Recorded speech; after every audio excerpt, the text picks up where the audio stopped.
Kita akan mulai.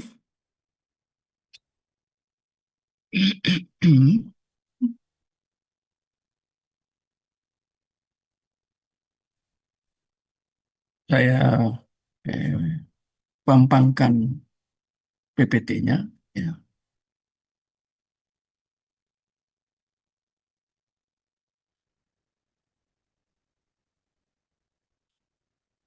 Kita sudah ada di bagian ini. Saya cross check. Ini an- antitesis, tapi yang masih menekankan tentang situasional. Dan saya mau ingatkan lagi, kalau membicarakan antitesis, itu dalam bahasa sehari-hari itu disebut dengan kontradiktif. Ya, antitesis itu bahasa akademik yang tidak umum. Bahasa yang umum itu kalau ada tesis, ada antitesis. Sekali lagi saya sampaikan, kalau mau baca itu, baca buku yang ditulis oleh Cornelius Van Til dan Louis Berkhoff. Ya, John Frame itu menulis itu. Dan ada banyak buku lainnya ya. Dan saya sudah menelaah itu, ya, kemudian mengajarkan tentang apa itu antitesis. Kita akan masuk di dalam teologi Paulus tentang antitesis. Tapi kita masih di area ini ya. Nanti bagian terakhir, antitesis yang terkait dengan masalah praktikal. Ya, itu sangat menarik. Ya, ini yang kita akan lihat. Tapi saya melihat di halaman ini, di PPT slide, ya, kita akan melihat ini hal yang sangat urgent ini, ya. Ini masih terkait dengan antitesis situasional. Nah, sekarang Fantil berbicara sesuatu yang banyak tidak dibicarakan, yaitu tentang kesadaran diri. Tetapi kesadaran diri karena situasional, maka kesadaran diri itu arahnya ke dalam psikologi atau psikologis ya, psikologi tetapi menekankan tentang logisnya ya. Nah, apa maksudnya? Seolah-olah pengetahuan akan kebenaran dimiliki orang tidak percaya, ya, tidak sadar atau di bawah sadar. Apakah mereka tahu kebenaran? Sudah berkali-kali kita belajar ini ya. Kebenaran yang sentralnya di mana? Berpusat di mana? Ini menjadi poin, ini menjadi titik penting membicarakan tentang kesadaran terkait dengan kebenaran. Nah, saya harus jelaskan ini ya, dari segi aspek biblikal. Yang ikuti malam ini bisa siapkan buku atau kertas selembar, kemudian mencatat. Ya, karena saya menambahkan, mempertajam ini ya. Pengetahuan akan kebenaran, ini epistemologi, ya, knowledge. Tahu tentang kebenaran. Nah, kebenaran hanya dibicarakan secara general. Tapi kebenaran yang ada di dalam Alkitab, di dalam teks, khususnya bahasa Yunani, itu ada dua. Saya sudah pernah sampaikan mungkin, atau saya di kelas di STT Raya, bahwa kebenaran itu ada dua. Yang pertama, kebenaran yang bersifat eksklusif, ya, yaitu kebenaran yang absolut. Kebenaran itu menggunakan kata Yunani aletheia. Itu kebenaran Allah. Allah itu kebenarannya absolut. Manusia pada umumnya, khususnya orang yang tidak percaya, mereka tahu kebenaran. Dari mana mereka tahu kebenaran? Kalau kita mendalami itu, kebenaran yang mereka tahu itu berdasarkan wahyu khusus. Salah satu kebenaran wahyu umum ya, sorry, bukan wahyu khusus, salah saya sebut tadi ya, harus di-delete cepat. Kebenaran dari wahyu umum, seperti religi itu tentang agama-agama dunia. Harus baca kembali, saya harus katakan bukunya Honik itu penting. Ya, dulu saya membaca buku Honik, tapi kemudian saya belajar dari Gerald Bray. Di antara 3 jilid bukunya yang cukup tebal, salah satu itu berbicara tentang munculnya religi di dalam kehidupan manusia. Ya. Jadi itu yang bersifat general, ya. Jadi orang tahu kebenaran. Kebenaran itu terkait dengan moralitas. Orang tahu ini salah dan ini benar. Orang bisa memberikan pertimbangan, ya, atau orang bisa memberikan pilihan. Ini yang benar, saya harus hidup seperti ini. Ini kebenaran. Tapi itu general juga. Dan Van Til membicarakan ini. Ada kebenaran yang disebut kesadaran diri ke arah psikologis. Sentuhan-sentuhan psikologis. Kata psikologis dari dua kata Yunani, psuke dan logos. Ya, saya pernah mengajar di salah satu STT yang ada di kota Surabaya sudah cukup lama. Itu pertama kali setelah saya dari Bekasi. Ya, ini riwayat pelayanan saya kan cukup panjang ya. Mulai dari Palembang. Dulu sebelum saya ke sekolah teologi saya sudah pelayanan di YPPII. Khususnya di Surabaya ada Majelis Perwakilan YPPII dari Batu.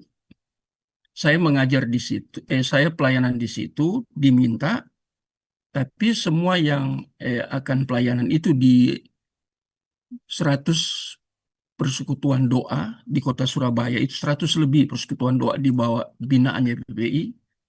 Itu setiap belum pelayanan ada dosen yang turun dari Batu, kemudian kita dikumpul di satu gedung, para pengkhotbah, kemudian diberi bekal.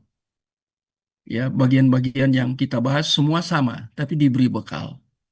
Nah, dan saya sudah masuk sebelum saya sekolah teologi. Ya, direkrut dalam majelis daerah. Bukan majelis daerah, majelis perwakilan YPWI yang ada di kota Surabaya. Baru dari situ saya kuliah I3. Selesai saya di Ikatan Dinas 2 kali. Ikatan Dinas Bachelor saya sudah ditabiskan karena sudah vikaris. Setelah di Vikar, kemudian PDT, kemudian studi lagi, ambil lanjut S1 ya, STH, baru kembali ke Palembang. Baru saya ke Lok Sumawe, baru saya ke Bekasi, Pondok Pekayun Indah Bekasi, ya. Jadi saya riwayat pelayanan dari Bekasi saya ke Surabaya. Waktu saya di Surabaya saya diminta untuk mengajar di Sekolah Tinggi Teologi Sulung. Itu di bawah GBI. Saya bersama Pak Budi Asali, kami dua satu tim mengajar di situ. Bapak Ibu pernah dengar mungkin Pak Pendeta Budi Asali ya, yang lulusan Amerika itu, ya. Kami dua mengajar di situ dan kemudian seterusnya ya. Jadi saya mengajar pertama itu psikologi. Saya membaca referensi yang ditulis oleh eh, siapa penulisnya ya, narasumbernya. Ada 2 jilid buku yang ditulis oleh Yakub Susabda. Dan Yakub Susabda pernah mengajar saya waktu di Pasca Sarjana sebagai dosen tamu. Saya juga membaca bukunya dari pendiri Tiranus, Institut Alkitab Tiranus Bandung yang terkenal ya, Pak Hit. Wah, itu orang hebat. Nah, bukunya saya dapat. Dan Pak Hit sering ke Surabaya, ke UK, Universitas Kristen Petra, untuk memberikan seminar. Dan itu menarik, tema-tema yang dia buat itu tidak umum. Seperti salah satunya tema yang saya ingat di UK Petra karena saya selalu hadir, itu berbayar. Tapi tema-temanya bagus dan kita dapat makalahnya. Itu dia bicara tentang bayi tabung. Itu menarik ya. Apakah biblical atau tidak bayi tabung itu? Itu jadi kontroversi di antara para teolog. Ya. Tapi saya membaca maksudnya terkait dengan psikologis, saya membaca buku psikologis yang ditulis oleh pendiri dari Institut Alkitab Tiranus. Ya, orang Amerika yang sudah jadi warga Indonesia bersama istri, dia tinggal di Bandung, dirikan institut itu, beliau mati di Indonesia karena sudah warga negara. Ada di antara Bapak Ibu yang tahu Pak Hit? Oh, dia punya PhD itu ada berapa berapa banyak ya? Saya dengar kalau tidak salah 3 atau 5 PhD. Ya, itu orang luar biasa. Dia seorang saintis, tapi Pak Hitz juga bukan hanya seorang saintis. Dia seorang teolog yang mumpuni. Saya ketika membaca bukunya, eh, ya masih ada di memori saya, itu dia membicarakan tentang apa perbedaan antara pribadi dan kepribadian. Mana yang asli? Dan dia di situ menulis tentang topeng. Banyak orang lebih menekankan kepada kepribadian. Dan secara psikologis menurut Pak Hitz, bahwa itu topeng. Dia jelaskan topeng-topeng ini. Ya, jadi kita lihat pribadi itu kesejatian seseorang. Itu kesejatian seseorang. Jadi apa adanya. Kemudian saya membaca bukunya Charles Swindoll tentang tanggalkan topeng. Bukan tanggalkan, tapi topeng-topeng Anda. Swindoll kan dari Inggris. Kemudian saya membaca Douglas Grotius menuliskan tentang tanggalkan topeng-topeng Anda. Wah, itu berkesinambungan antara Prof. Pitts dan juga Charles Swindoll. Ya, ini seorang penulis lama. Ya, banyak dia menulis buku. Kemudian Douglas Grotius tentang topeng. Nah, ini terkait dengan ini yang ditulis oleh Van Til juga ini. Ya. Jadi kita lihat di sini ada rumusan-rumusan atau kesadaran ke arah psikologis semata. Ya. Seolah-olah pengetahuan akan kebenaran dimiliki oleh yang non, ya. Bersifat tidak sadar atau di bawah sadar. Ya. Misalnya ini ya, ada ini contoh ini, ya, itu di Apologet Reformed. Harus mencari titik kontak dengan manusia berdosa di bawah ambang kesadarannya yang bekerja. Alam bawah sadar ini maksudnya ya. Di dalam kesadarannya akan keilahian yang ingin ditindasnya. Nah, ini yang non. Mereka tahu kebenaran, tapi kebenaran apa yang mereka tahu? Tadi saya katakan ada dua tuh kebenaran ya. Ya, satu aletheia saya sudah katakan, itu eksklusif, hanya milik Allah. Tapi satu kebenaran yang diberikan kepada pribadi tertentu, ya, give. Itu dia tidak menggunakan aletheia. Karena tadinya orang itu tidak benar, orang itu relatif, orang itu total depravity, sekarang dia dibenarkan. Dia bukan sang kebenaran, tapi dia dibenarkan. Nah, saya singgung sedikit ya dalam menjelaskan ini. Eh, saya buka. Bapak Ibu yang belajar malam ini tahu siapa yang menyatakan diri di dalam dunia kekristenan yang luas ini bahwa dia adalah kebenaran. Pernah tahu? Pernah pelajari?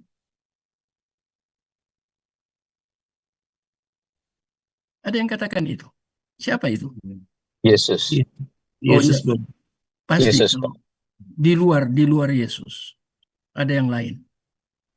Tokoh-tokoh di dalam agama Kristen. Kristen tertentu. Ya. Jadi apa yang dia katakan tidak pernah salah. Siapa itu? Paus. Paulus. Oh, Paulus. Benar nggak? Pernah dengar Pernah, Bapak, pernah. Belum atau pernah pernah saya. pelajari? Pernah dengar, Iya, Pak. pernah dengar. Saya baca beberapa buku referensi ya, karena saya orang yang senang literasi. Terus membaca buku sampai hari ini ya. Sekarang sudah menurun. Saya sudah katakan ya, dulu sampai jam 2. Sekarang nggak boleh. Karena sudah faktor usia. Begitu Ya. banyak buku yang saya baca, dan itu banyak yang nyangkut. Saya hanya baca aja, mempelajari ya. Banyak yang nyangkut di memori saya ya, tersimpan. Dan kadang ngajar gini itu otomatis keluar itu, ya, yang di memori itu. Jadi apakah ada Ada di yang tengah, ada tas merah belum diturunkan. Oh, ibu enggak itu bu. itu mobilnya di apa sana? Di Gra SA depan. Di apa? MC pokoknya di MC. Oh. Nggak ngerti tadi. Sorry ya, ini istri tanya tadi mobil ada isi sesuatu harus diturunkan. Saya nggak lihat kunci di sana. Itu di dekat itu showroomnya mobil yang di iya, nah, itu mobil yang kemarin itu. Bukan yang warna hitam. Ini yang agak apa? Iya, iya.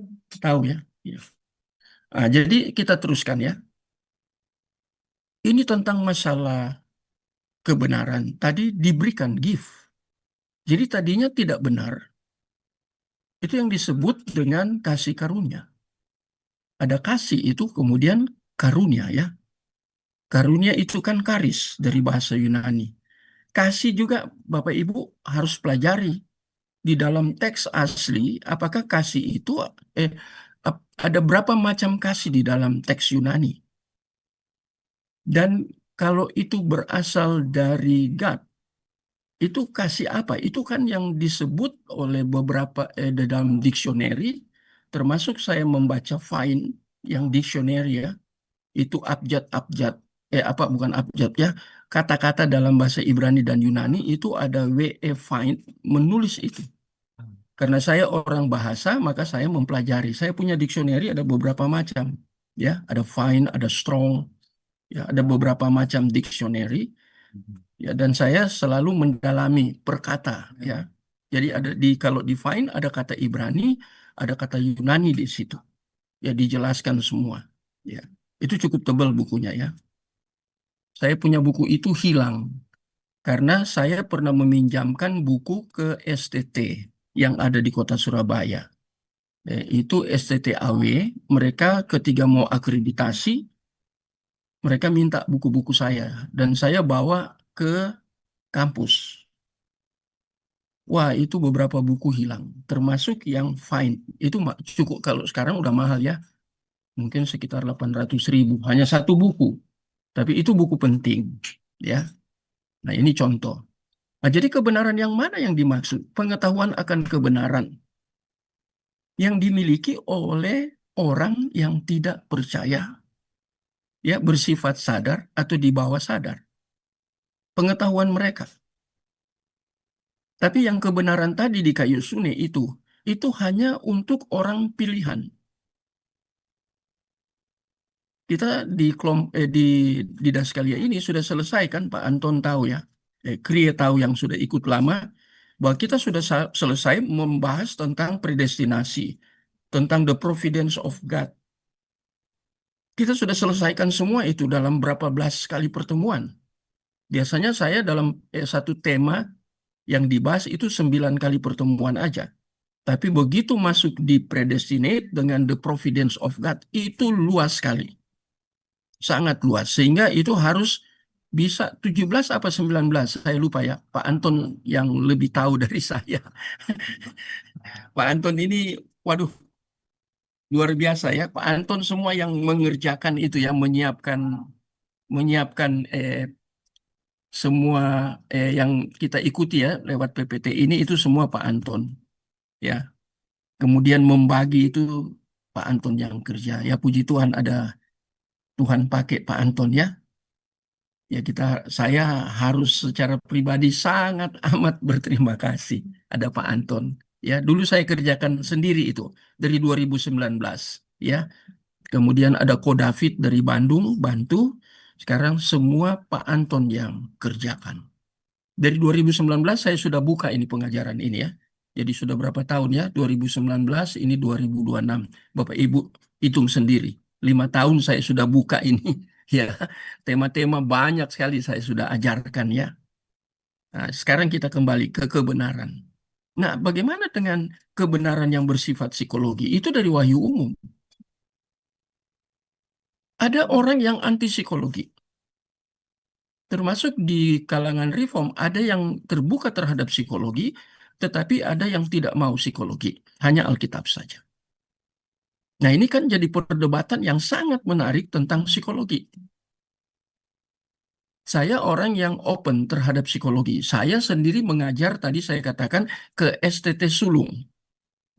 Itu tahun berapa? Itu tahun 90, 92 atau 91 saya sudah ngajar di Surabaya di STT Sulung. Banyak mahasiswanya, saya dengan Pak Budi Asali. Tapi psikologi itu bukan psikologi umum, psikologi Kristen. Saya sudah belajar tentang psikologi Kristen dari seorang pakar bukan ya, ya psikologi. Saya waktu itu pasca sarjana ambil Master of Art Christian Education, maka waktu itu Pak Stefri yang ngatur karena dia pimpinan profesor sekarang ya Pak Stefri baru dikukuhkan seorang profesor. Dia undang siapa ya orang Tapanuli untuk mengajar psikologi. Oh, Ibu Frida Mangunsong. Wah, itu dia mengajar di UI. Dia orang pendidikan, orang psikologi, dia doktor. Dia datang mengajar di kami, di Surabaya ini. Kami buka kelas, ada berapa puluh orang itu, 40 apa 60 orang. Saya termasuk di dalamnya. Dan saya beruntung berjumpa dengan Ibu Frida Mangunsong. Dia mengajar psikologi. Dia bicara psikologi umum, tapi karena dia Kristen, dia juga menyampaikan psikologi Kristen. Jadi dikombin ya, dielaborasi atau diintegrasi ya antara psikologi umum mana yang bisa diterima oleh hal-hal yang berdasar teologis dan mana yang harus kita buang. Itu penting. Itu sangat penting. Saya tunjukkan satu buku ya. Kebetulan ada di sebelah kiri saya. Saya sudah mengajar di Stipak cukup lama ya, hampir 6 tahun. Itu Stipak Sekolah Tinggi Pendidikan Agama Kristen. Saya mengajar di situ hampir 6 tahun untuk S1 ya, karena saya punya MACE. Dan ini bukunya. Wah, Bapak Ibu nggak bisa baca ya, nggak bisa lihat ya. Ini namanya Evangelical Dictionary of Christian Education. Ini editornya Michael J. Anthony. Di sini saya membaca. Saya membaca tentang David Hume yang begitu terkenal. Yang memikirkan tentang pendidikan. Tapi dia keliru pendekatannya. Padahal dia pakar pendidikan umum. Nah, Ibu Frida Mangunsong berjumpa saya di kelas. Orang hanya bukan sentuhan psikologi. Orang umum non Kristen lebih kepada sentuhan psikologis. Bukan sentuhan teologis. Pengetahuan akan kebenaran, apakah kebenaran yang hanya terkait dengan sentuhan psikologis atau itu kebenaran yang basisnya itu biblical atau teologis. Ini yang menjadi masalah. Ya. Dan kita lihat di bagian ini ya. Nah, sekarang Vantil menulis lagi. Kita harus berjaga-jaga agar jangan ya, ini berjaga-jaga agar jangan membuat terlalu banyak perbedaan antara tindakan prasadar dan kesadaran diri. Seolah-olah itu intuisi. Itu merupakan suatu hal yang agak berbeda dengan lebih elemental daripada rasionalisasi. Jadi masalah mental ya, daripada rasio. Nah, kita juga harus belajar tentang rasio. Rasio yang terkait dengan epistemologi atau pengetahuan. Baca bukunya Ronald Nash tentang rasio. Ya, dia tulis Faith and Reason. Kemudian ada satu buku, sebenarnya ada beberapa buku ya. Kalau gitu, saya menunjukkan buku-buku itu. Supaya Bapak Ibu tahu bahwa saya ini orang baca. Ya, saya ambil dulu ya di meja sebelah, selalu saya nyebrang ya.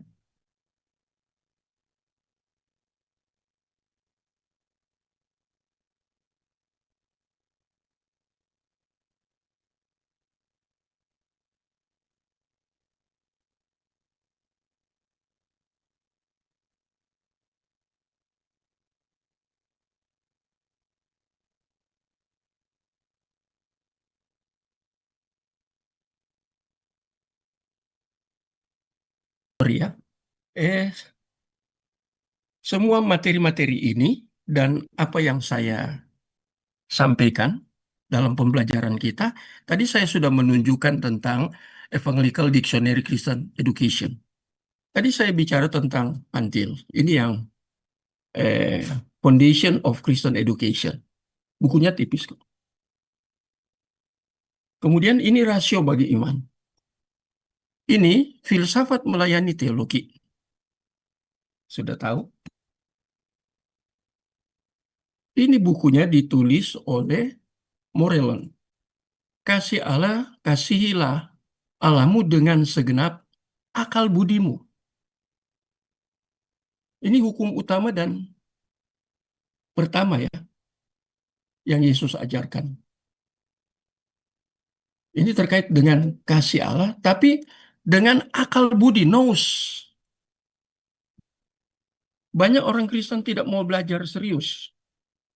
Akibatnya lihat, ketika mereka berkhotbah nanti terlihat sekali. Kemudian ini buku sangat tebal, saya sudah pernah perlihatkan kali ya. Ini sampai halaman 700 lebih ya. Ini bukunya, ini logika. Logika. Sebuah pendekatan yang berpusat pada Allah menuju fondasi pemikiran Barat. Penulisnya ini keren. Verne, Sheridan, Poiters. Ini bukunya tebal sekali. Saya ngajar logika juga. Waktu semester lalu di STT Rai, ini salah satu buku. Ini ada buku-buku semua ini ya. Ini juga buku. Ya, referensi. Ini Poiters. Wah, ini seorang profesor tafsiran Perjanjian Baru di Westminster Theology Seminar, Amerika. Bayangkan, saya hanya menjelaskan sedikit aja dari buku yang setebal ini. Ya. Jadi, wawasan kita menjadi luas kalau ada itu. Ada referensi-referensi itu ya. Jadi rasio itu penting. Mental juga penting. Tapi mental yang kita ada di kita itu berbasis teologis. Ya. Atau itu mental yang ada di kita itu datang dari dalam diri kita, inner. Saya harus hati-hati ya kalau saya bicara inner. Inner di sini dari dalam diri yang sifatnya antroposentris. Atau inner karena kita sudah jadi orang percaya sehingga Roh Kudus sudah berdiam selama-lamanya dalam hidup kita. Kria tolong baca Yohanes 14 ayat 16. Tolong Kria. Bisa? Kria ada ya? Ada Bapak. Silakan baca. Yohanes berapa tadi Bapak? 14 ayat 16. Yohanes 14 ayat 16. Aku akan meminta kepada Bapa, dan Ia akan memberikan kepadamu seorang penolong yang lain, supaya ia menyertai kamu selama-lamanya. Terima kasih ya. Ada kata Iya, Bapak. terakhir di situ ya. Itu ya ada dua kata penting. Itu pertama, penolong yang lain. Bapak Ibu harus cari background-nya. Mengapa muncul kata lain di situ? Ya, apa sebabnya? Yesus mengajarkan tentang Roh Kudus. Itu tentang Roh Kudus Yesus yang ajar.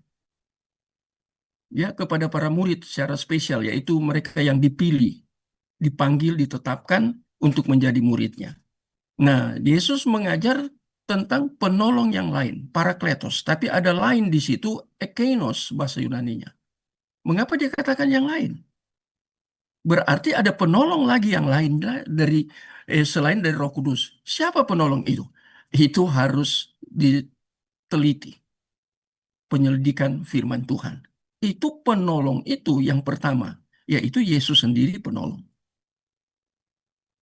Ya, itu ada di 1 Yohanes, saya lupa 1 Yohanes pasal berapa ya, ayat berapa. Tapi itu ada di 1 Yohanes. Yesus itu disebut juga penolong. Dan yang keren di sini dikatakan tinggal selama-lamanya. Forever bahasa Inggrisnya.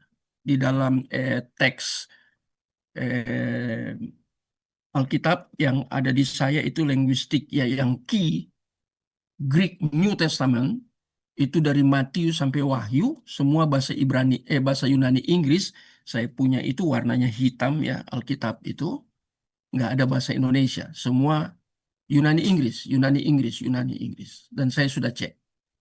Itu dari kata aino. Nah, sekarang inner yang dari dalam diri kita itu inner karena Roh Kudus sudah tinggal dalam diri kita, atau inner dari sarkinois kita. Harus hati-hati saya bicara ini ya. Karena Paulus katakan di dalam diri orang Kristen ada sifat sarkinois. Apa itu sarkinois? Kedagingan.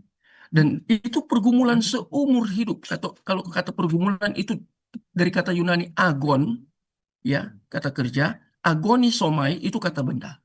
Itu menarik kalau Bapak Ibu selidiki.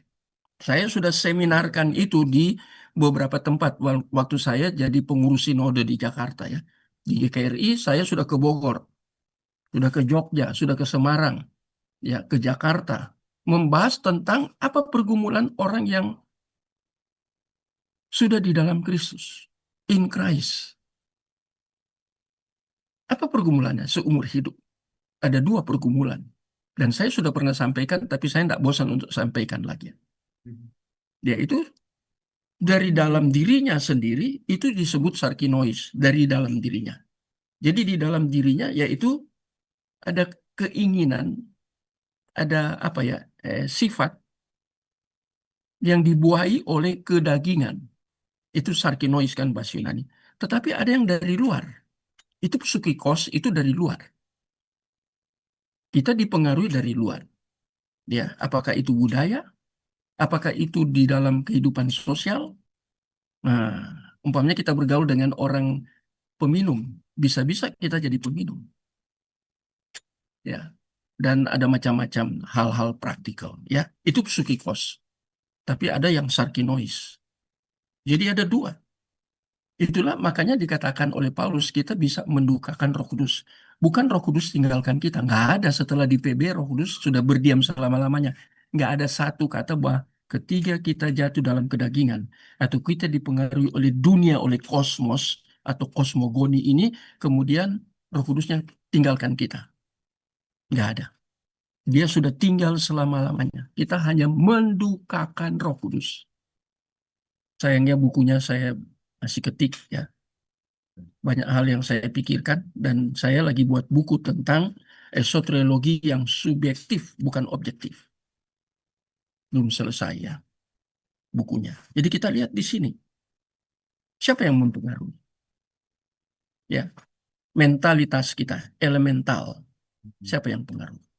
Kita harus hati-hati. Nah, saya teruskan ya.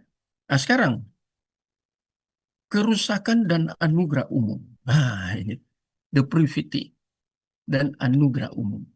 Saya membaca tesis dari seorang hamba Tuhan di Reform. Dia kebetulan akrab sekali dengan saya. Pendeta Tommy Matakupan. Ya, dulu saya buka sekolah, dia mengajar sampai di Jombang, di Cukir. Untuk S1 ya. Ada 72 mahasiswa waktu itu di kelas, di STT yang saya dirikan. Kemudian itu banyak yang garis depan itu di Jombang itu ya, datang dari Malang, mereka turun datang belajar. Dan saya rekrut beberapa ya, Pak Andi Halim, itu orang reform di GRII, Tommy Matakupan, Pak Bayu, ada beberapa orang ngajar di sekolah teologi yang saya dirikan. Itu di 3 tempat, pusatnya di Surabaya, kemudian di Jombang, kemudian di dekat ini apa gunung apa ini yang terkenal di kota Surabaya ini yang ya dari di Pasuruan sana ya, yang sering kok kali orang naik gunung itu ya. Saya lupa ya, karena saya ngajar sekolah misi di situ. Lama juga saya ngajar sekolah misi. Mereka ngajar. Pak Tommy Matakupan tesisnya tentang total depravity. Waduh, dia menggali itu dari total depravity dari mulai konteks PL sampai konteks PB. Bicara tentang total depravity, kerusakan total. Ayat-ayat firman Tuhan banyak. Teks asli bahasa Ibrani, teks asli bahasa Yunani dibahas habis-habisan. Itu menarik sekali ya. Dan dia fotokopi, saya bilang, Pak Tommy, saya minta fotokopinya. Atau saya pinjam, nanti saya fotokopi. Saya pinjam dan saya fotokopi. Ya, sekarang bagaimana kerusakan dan anugerah umum? Sama-sama merupakan realitas yang bersifat merembes ke dalam. Ini pakai istilah umum ya, merembes ke dalam. Artinya dia masuk ke dalam hidup. Manusia kan rusak total. Apa buktinya manusia rusak total? Rusak total karena apa? Dulos hamartia. Tidak ada seorang pun yang benar. Itu kata Paulus dalam Roma pasal 3, cari ayatnya. Tidak ada seorang pun yang mencari Allah. Itu Roma pasal 3. Makanya yang terkenal di dalam Alkitab, saya belajar dari Trogot Booker, itu tentang kasih yang mencari. Kasih Allah yang mencari. Itu ada teofani di dalam Kejadian pasal 3. Ketika manusia pertama jatuh dalam dosa. Itu ya di pasal 3, cari ayatnya. Adam, Adam, di manakah engkau? Itu Allah yang mencari. Itu teofani. Terus di sepanjang PL, ketika Israel keluar dari Mesir, itu kan ada tiang api, ada tiang awan. Itu teofani. Ketika Daniel masuk di dalam gua, ada teofani. Dan ada seorang hamba Tuhan katakan, itu PL, itu tipe. Tipe namanya. Dalam dunia teologi itu tipe. Nah, antitipenya kapan itu? Antitipenya yaitu ketika Christ berinkarnasi. Atau kenosis teologi di dalam teologi Paulus di Filipi pasal 2. Itu puncaknya Kristofani. Dia datang di dalam morfe, rupa manusia. Itu menarik. Mengapa? Karena anugerah umum tidak cukup untuk menyelamatkan. Umum, general revelation. Tetapi anugerah khusus, special revelation, itu yang menyelamatkan. Karena itu terkait dengan Christ, dan itu terkait dengan Bible, penyataan. 2 itu anugerah umum. Wah, itu menarik. Makanya dikatakan kerusakan dan anugerah umum. Itu merembes ke dalam. Kedalaman kehidupan. Kehidupan siapa? Semua manusia. Baca Roma pasal 5 ayat 12 dan seterusnya. Nggak usah dibaca ya, saya hanya sebut ayatnya. Di sini nggak ada ayatnya. Saya yang tambahkan. Ya, karena memang demikian halnya, maka kita bisa mengerti mengapa Van Til menggunakan rumusan antitesis ekstrim. Ini ekstrim. Ini kita lagi belajar tentang antitesis yang antitesis yang tema sekarang ya belum selesai. Ya, kita lagi pelajari ini kan. Nanti kita akan masuk terakhir di antitesis praktikal, antitesis eksistensial. Ini masih bagian dari eksistensial. Ya. Jadi ini dikatakan ini merembes ke dalam. Ya. Karena itu dia membuat satu rumusan antitesis ekstrim. Inilah keunikan dari Kristen. Ya. Ini unik. Gak ada yang sama. Jika kerusakan bersifat merembes, maka tidak akan ada gunanya untuk menyerahkan tanpa kualifikasi. Bahwa orang non itu mengetahui sekumpulan kebenaran. Kebenaran yang mana yang diketahui? Padahal mereka tidak percaya kepada Christ. Tidak punya faith in Christ. Tidak punya. Mereka punya itu kebenaran yang sifatnya perilaku, moralitas, etika, etis. Ya, mereka punya baik-baik mereka. Perilaku mereka juga baik-baik. Ya, tapi apakah kebaikan menyelamatkan? Tidak. Ya, tidak menyelamatkan. Apakah agama menyelamatkan? Juga tidak. Bapak Ibu pasti sudah tahu ya. Ya, tidak mengetahui sekumpulan kebenaran yang ia pegang bersama-sama dengan ya ini ya ada kalau orang percaya lain ya, tidak ada kesamaan tanpa perbedaan. Kelihatan sama-sama ya. Ada kesamaan. Kesamaan apa? Moralitas. Dari aspek moralitas perilaku bisa sama. Tapi perilaku kita, moral kita, itu siapa yang kerja? Dengan perilaku non. Siapa yang kerja? Tadi saya katakan perilaku non itu wahyu umum. Mereka masih punya sifat religi. Muncul agama dunia.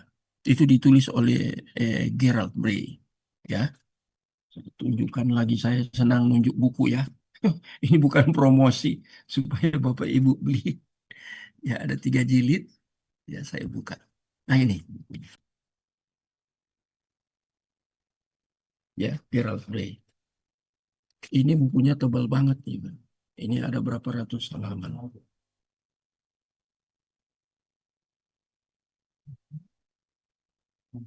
Wah, ini ngeri halamannya ya. 923.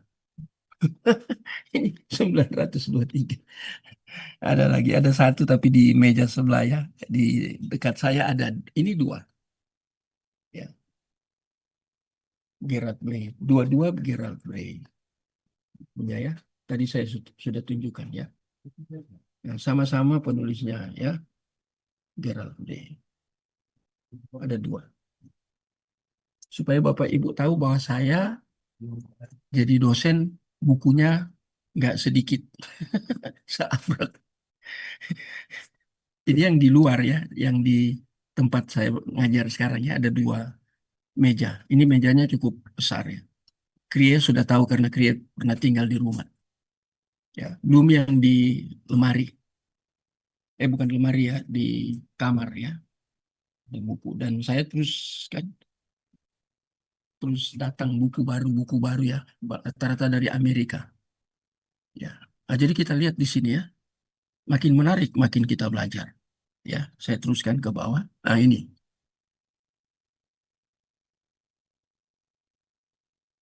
di sisi lain kita juga bisa mengerti mengapa rumusan-rumusan antitesis ekstrim tidak memadai.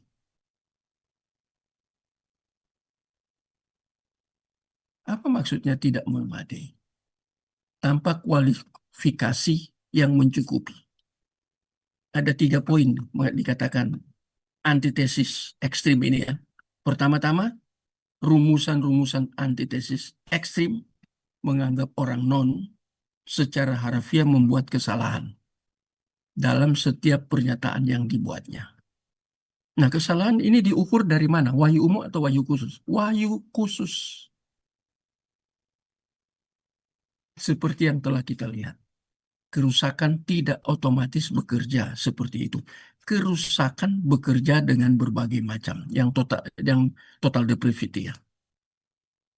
Dari dalam diri, dari pengaruh, pengaruh itu luas ya. Itu yang saya sering katakan tentang kalau ketemu saya pakai banyak istilah ya, bahasa Yunani, biar itu masuk di dalam memori. Ya, itu kerusakan dari berbagai cara. Dari dalam diri kita, ya oke. Dari setan bisa. Dari dunia ini, dunia dalam pengertian di luar dari iblis atau di luar dari setan. Ya, Bapak Ibu yang sudah belajar, ada yang sudah tahu apa bedanya setan dan iblis? Ada yang tahu? Pak Tumpak sudah tahu pasti ya. Atau Pak Edi dan teman-teman yang lain. Tahu apa perbedaan setan dan iblis? Dari teks asli. Teks asli iblis itu dia bolos.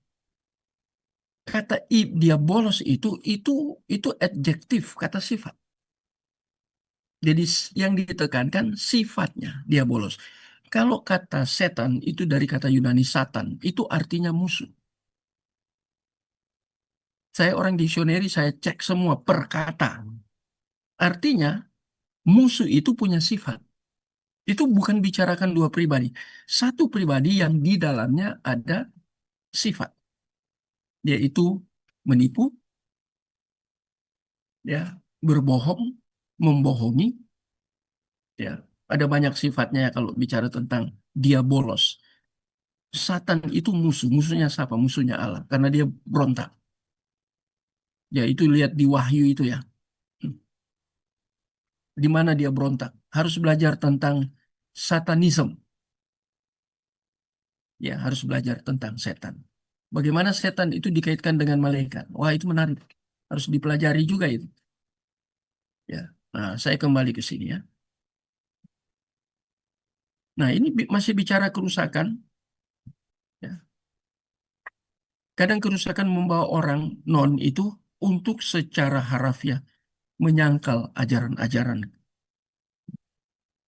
biblical, Alkitab, Alkitabiah. Mereka bukan kadang, memang ya menyangkal. Apa mereka percaya kepada Christ? Nggak percaya. Apalagi Tritunggal, nggak percaya. Apalagi soteriologi, soter, keselamatan hanya ada di dalam Kristus. Nggak percaya kan? Nah itu menyangkal. Ya, jadi menyangkal. Kadang ia menyebabkan mereka membenarkan ajaran-ajaran tersebut dengan sikap munafik. Ada orang yang coba, maksudnya membenarkan, ya, ajaran-ajaran yang disangkal itu, padahal ajaran itu biblical, teologis, tapi disangkal. Saya berapa kali saya masuk dalam ruang apologet. Yang pertama di Universitas di Sidoarjo. Ya, yang kedua saya ke Unibrau, Brawijaya, pergi berdebat dengan pakar mereka. Ya, ada yang lain-lain juga ya. Nah, itu jadi kita lihat di sini. Ya, kadang orang bersifat munafik. Mengapa dikatakan munafik? Karena tanpa kasih, tanpa hati untuk melayani Allah. Memang mereka tidak mengenal Allah. Tanpa kasih. Kasih apa itu? Kasih yang di sini yang ditekankan. Divine of love. Agapau atau agape. Divine of love. Nah itu ya. Itu yang pertama. Yang kedua. Rumusan-rumusan tersebut menganggap bahwa aspek-aspek kerusakan manusia. Total depravity. Khususnya yang bersifat intelektualitas. Nah ini rumusan terkait dengan ini. Intelek. Intelek. Bapak Ibu tahu kata intelek ini?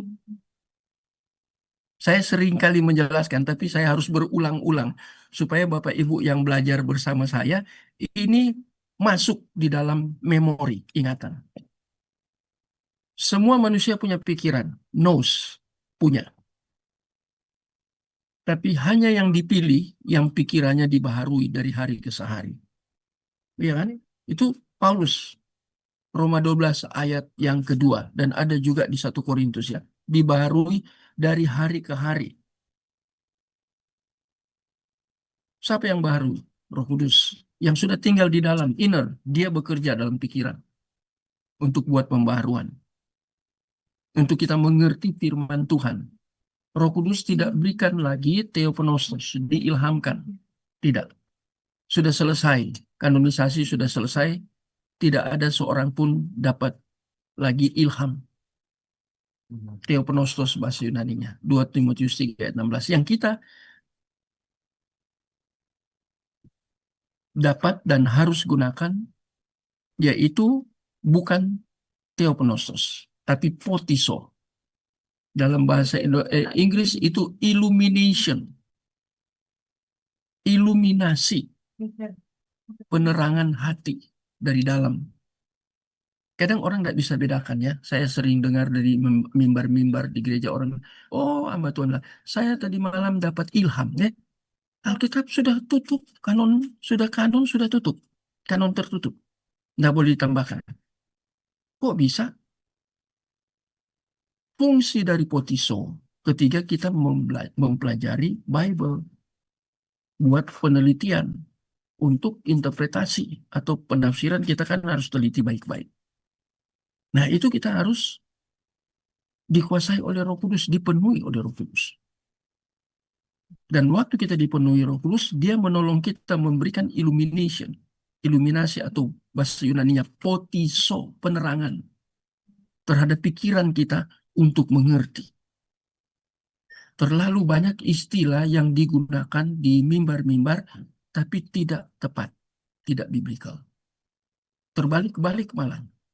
Ya, jadi kita harus hati-hati. Jadi ini nyangkut intelektual. Kalau kata intelektual itu terkait bukan kata noesis lagi, tapi nous. Bukan nous, tapi noesis. Noesis itu artinya seseorang seperti kita yang malam ini mau belajar.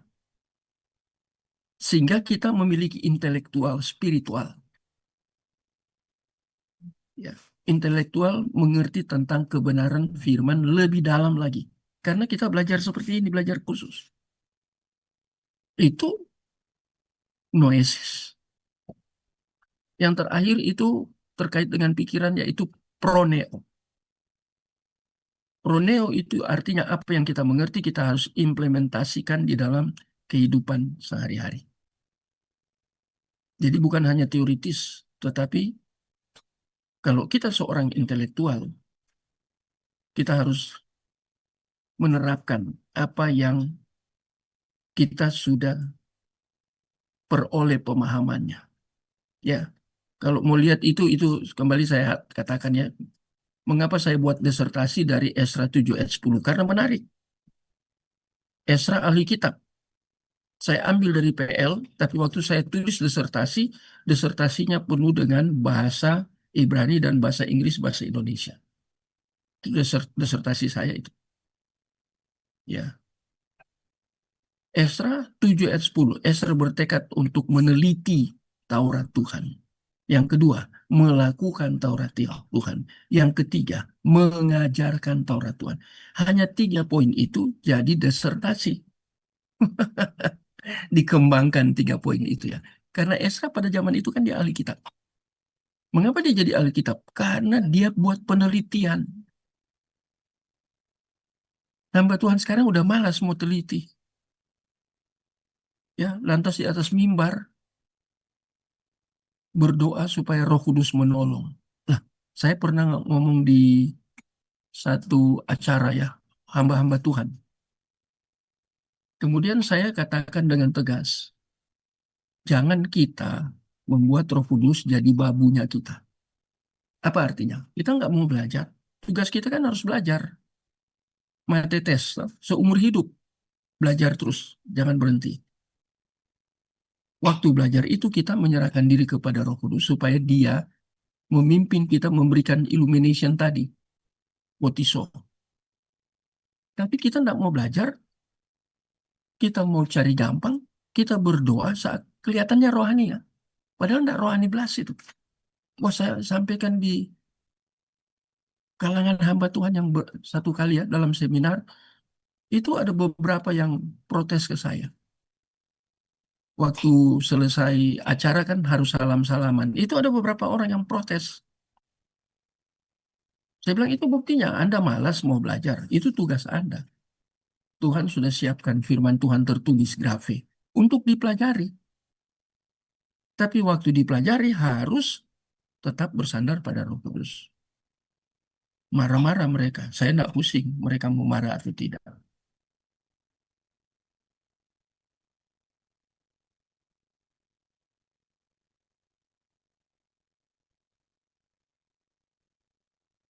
Oke, ya saya lagi lihat kok ada yang mau beri masukan, ya. Jadi kita lihat di sini ya, penyangkalan, tapi ini terkait dengan intelektual. Makanya tadi tulisan buku-buku yang saya tunjukkan itu ya, ada logika, ada faith and reason, adalah kasihilah Tuhan Allahmu dengan segenap nous akal budi. Akal budi kita harus pakai kalau kita mengasihi Dia. Harus dipergunakan, apalagi kita kan hamba Tuhan. Jangan serahkan ke Roh Kudus. Roh Kudus jadi babunya kita. Kita harus mengandalkan Roh Kudus. Tapi salah orang mengerti tentang mengandalkan Roh Kudus. Dia nggak mau belajar, dia malas. Dia suruh Roh Kudus bantu dia. Makanya saya katakan, memangnya Roh Kudus babu kita. Ada yang ngamuk-ngamuk, marah-marah. Ya. Saya bilang tugasmu belajar. Waktu kamu belajar, baru Roh Kudus kerja. Kamu nggak belajar, Roh Kudus nggak berikan potiso. Illumination nggak diberi. Kamu pasif, kamu harus dinamis. Baru dia berikan itu potiso. Makin mengerti ya. Saya loncat aja ya.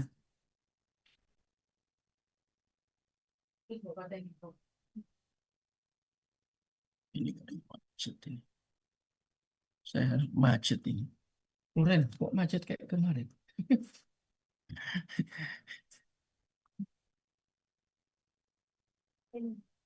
Eh? Oh ya, nah, ini. Ya, baru pertama, sudah kedua ya tadi ya. Sudah kedua. Kita akan masuk ke poin yang ketiga. Ini tentang ekstrim.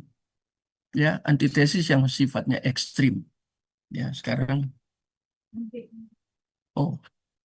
hanya dua hal. Pertama, ini ketiga.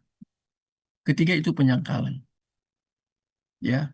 Ketiga itu berbagai rumusan itu ini gagal untuk melihat penyangkalan yang non itu ya terhadap kebenaran. Dan pengertian tertentu merupakan suatu peneguhan terhadap kebenaran. Kita mengerti berarti kita diteguhkan, iman kita diteguhkan. Kita konsisten, tidak mudah goyah. Ini bagian yang ketiga ini ya. Ya, kita tambah kuat. Makin kita belajar, makin kita mengerti, harusnya kita tambah kuat, bukan tambah lemah. Makin kita kuat, ya kita seperti yang Kristus katakan kepada Petrus di atas batu karang ini. Itu kan, alam maut tidak akan. Nah itu, baca di Matius pasal 16 itu ya. Batu karang itu. Ada kokoh begitu kuat. Batu karang kan itu di laut ya. Tapi mengapa Yesus tentang gereja dia menggunakan istilah batu karang? Itu batu karang, kapal lewat situ, kandas dia. Bisa tenggelam. Batu karang kan? Jadi kita lihat di sini ya, ini luar biasa ya. Peneguhan terhadap kebenaran. Yang ketiga itu. Jadi ekstrim karena kita makin yakin.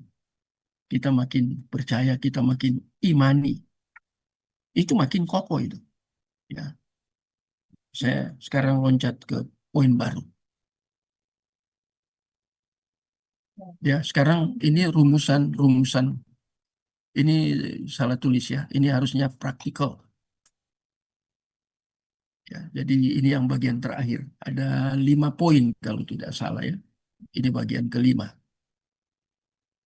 Rumusan antitesis yang praktikal. Nah, ini Fantil ini. Ini dia berbicara tentang non ini dikatakan sangat kompleks. Ini kompleks ya. Dia tampaknya menyangkal kompleksitas di dalam rumusan-rumusan antitesis ekstrim. Tetapi jika kita mau membangun ini ya dengan baik di atas fondasinya, maka kita harus memasukkan kompleksitas ini ke dalam pertimbangan. Ada hal yang sangat kompleks, tidak mudah dimengerti. Oleh siapa? Oleh yang di luar kita. Mengapa mereka tidak mengerti? Poin paling utama, karena tidak ada Roh Kudus di dalam diri mereka. Halo? Roh Kudus tidak ada. Kita butuh Roh Kudus untuk pencerahan pikiran. Ketika kita belajar, mereka mau belajar, mereka tidak akan ngerti. Siapa Don Dita belajar sampai mati-matian? Di hotel itu saya ikut acara ya, perdebatan Pak Esra Soru, kemudian Pak Budi Asali berdua, iya berdua. Kemudian mereka bertiga. Don Dita siapa lagi satu? Dihabisin. Ya, karena mereka tidak punya, mereka mempelajari Bible. Pelajari. Pertama, mereka pelajari dengan tujuan negatif. Yang kedua, walaupun tidak negatif, bersifat positif. Tapi kalau Roh Kudus tidak ada, mereka tidak akan ngerti. Kecuali mereka dipilih.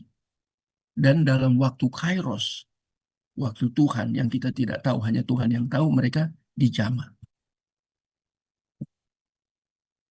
Itu kan ada beberapa kali maksa Musa. Nah, itu dia berdebat dengan saya dia. Ya, saya dengan ada seorang baru lulus MTH itu Pak Heni ya. Sekarang dia ngajar di STT Abdi Wacana di Surabaya. Orang Chinese. Kami dua. Ya, lantas berdebat dengan mereka. Nah ini bagi mereka itu sesuatu yang sangat kompleks. Dan itu masuk dalam kategori Fantil, makanya dia gunakan rumusan antitesis ekstrim. Jadi kompleks. Ya.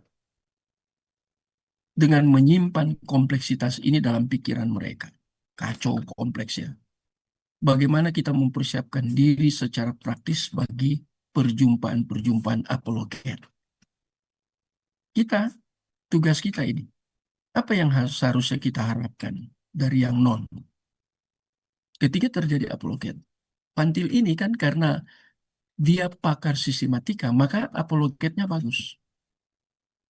Orang sistematik kan terkenal menguasai doktrin-doktrin utama, seperti bibliologi, antropologi, itu dia harus kuasai mutlak itu, ya, eklesiologi, soteriologi, kristologi, sampai ke eskatologi, pneumatologi. Nah, itu ya harus kuasai semua kan. Nah, ini Fantil orangnya gini, ahli, pakar di bidang itu. Makanya dia ketika terjun berdebat, dia sudah memperlengkapi diri. Bukan sempurna ya, tapi sebagai seorang akademik, dia mumpuni sekali. Sangat mumpuni pada zamannya. Ya. Nah, sekarang kita lihat ini menarik ya. Itu tugas kita. Tadi di sini yang praktikal ini tugas. Ya, meluruskan pikiran mereka. Tapi yang saya mau tanya, apakah kita yang berapologet dengan mereka itu, seperti Donitan, Ali Maksan Musa, dan lain-lain, apakah kita bisa merubah pikiran mereka? Nggak bisa. Nggak bisa. Kita hanya the representative of God. Situ limitasi kita dalam dunia apologet. Sehebat apapun, sepakar seperti Fantil, Cornelius Fantil, harus tahu diri ada batas. Batas kita, the representative of God's wakil. Wakil berbicara, hanya berbicara. Tapi mengubah pikiran seseorang, mengubah hati seseorang, itu bukan kita. Kita tidak mampu. Itu pekerjaan apa? Holy Spirit. Ya, kadang kita ini terlalu emosional ya, dan emosional tidak kontrol. Kita mau orang saat itu juga harus seperti menjadi pikirannya seperti kita, nggak bisa, nggak bisa.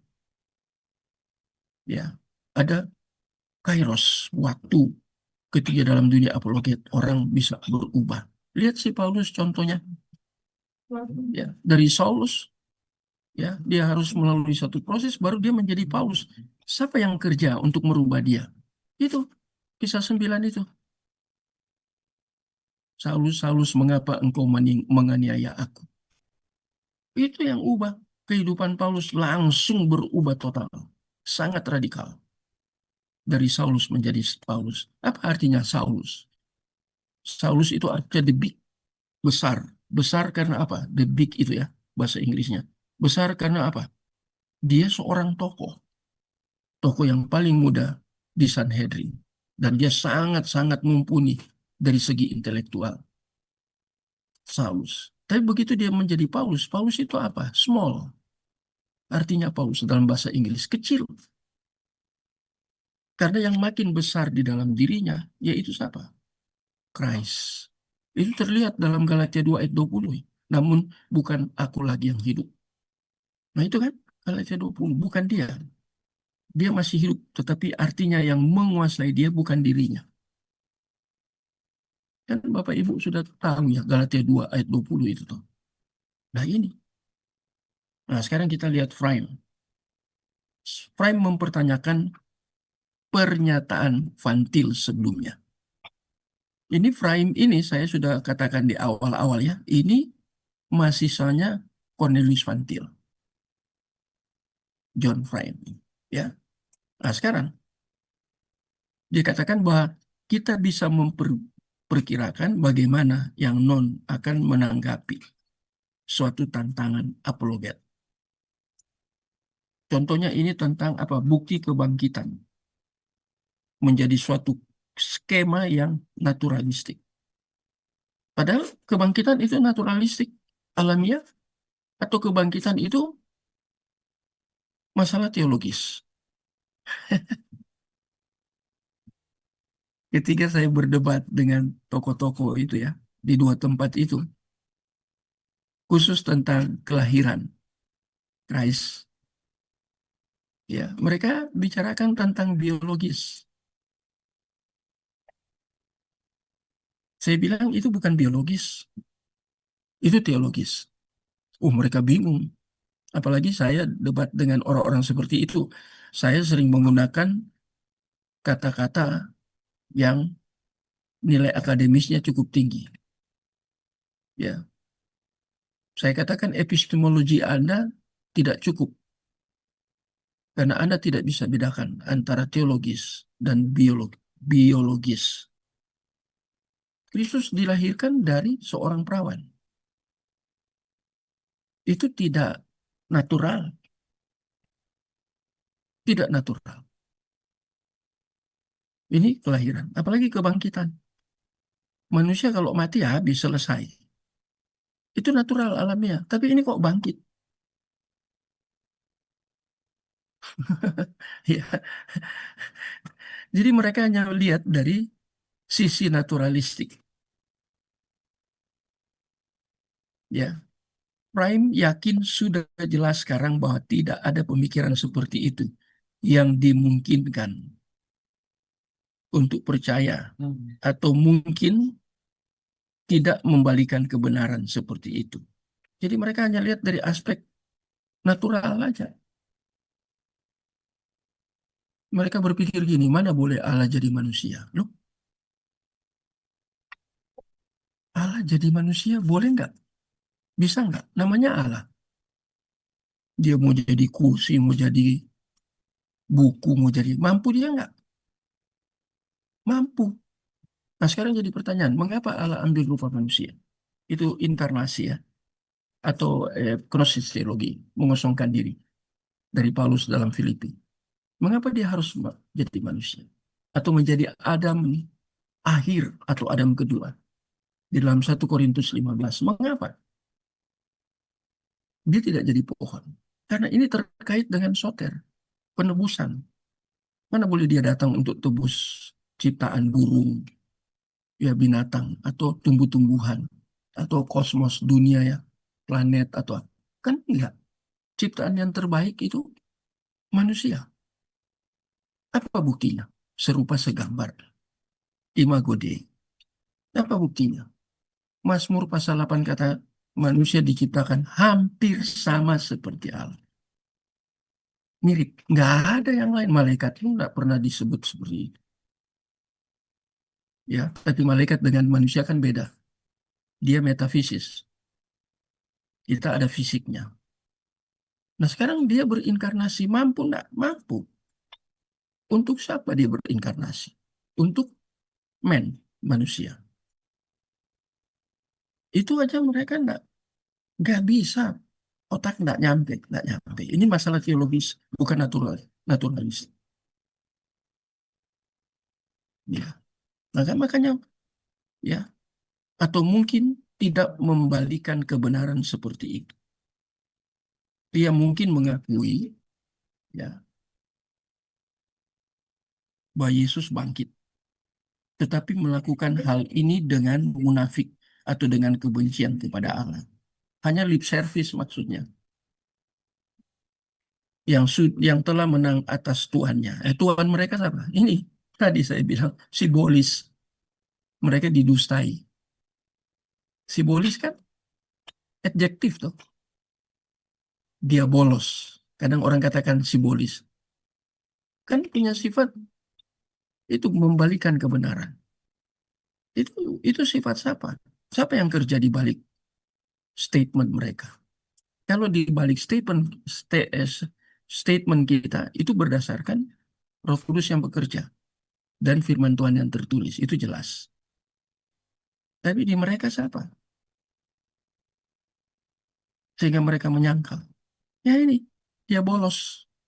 Si pembohong, si penipu, dia pendakwa. Itu dia bolos kan?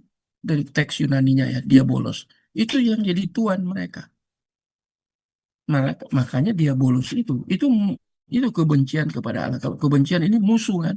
Satan yang punya sifat. Lihat di kalimat ini muncul dua ya. Satu dengan kebencian kepada Allah. Itu kan dia benci karena dia musuh Allah.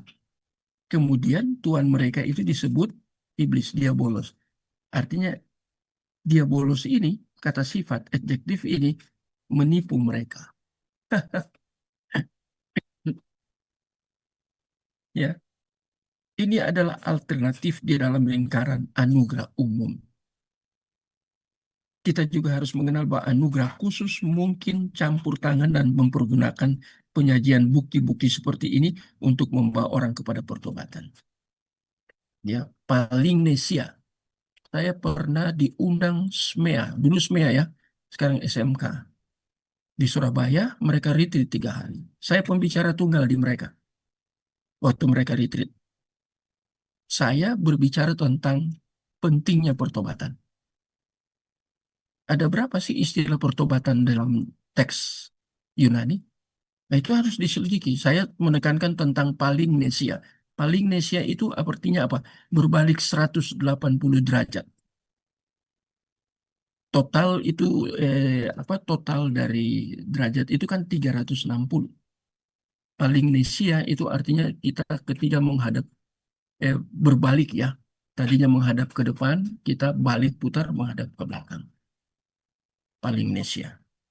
Nah, ini ujungnya kan kepada pertobatan. Ini praktikal loh, antitesis praktikal. Jadi kita harus tahu kondisi mereka, baru kita lihat ada hal yang menjadi tugas kita untuk membawa mereka ke pertobatan. Tapi saya sudah berikan warningnya. Yang membuat mereka mengalami palinnesia bukan kita. Karena kita tidak bisa mengubah mereka. Itu di dalam dua hal, kairos dalam kronos. Kronos itu seluruh waktu hidup seseorang.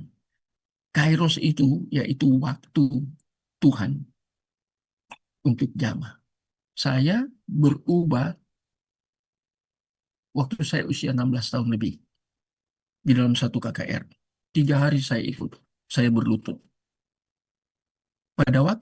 Pada saat itu saya usia 16 tahun, saya akan pergi ke Jurnas, kejuaraan nasional ke Jakarta, dan saya sedang ada di mes kumpul para atlet ya untuk berangkat ke Jakarta. Kita hanya Jumat, Sabtu, Minggu pulang.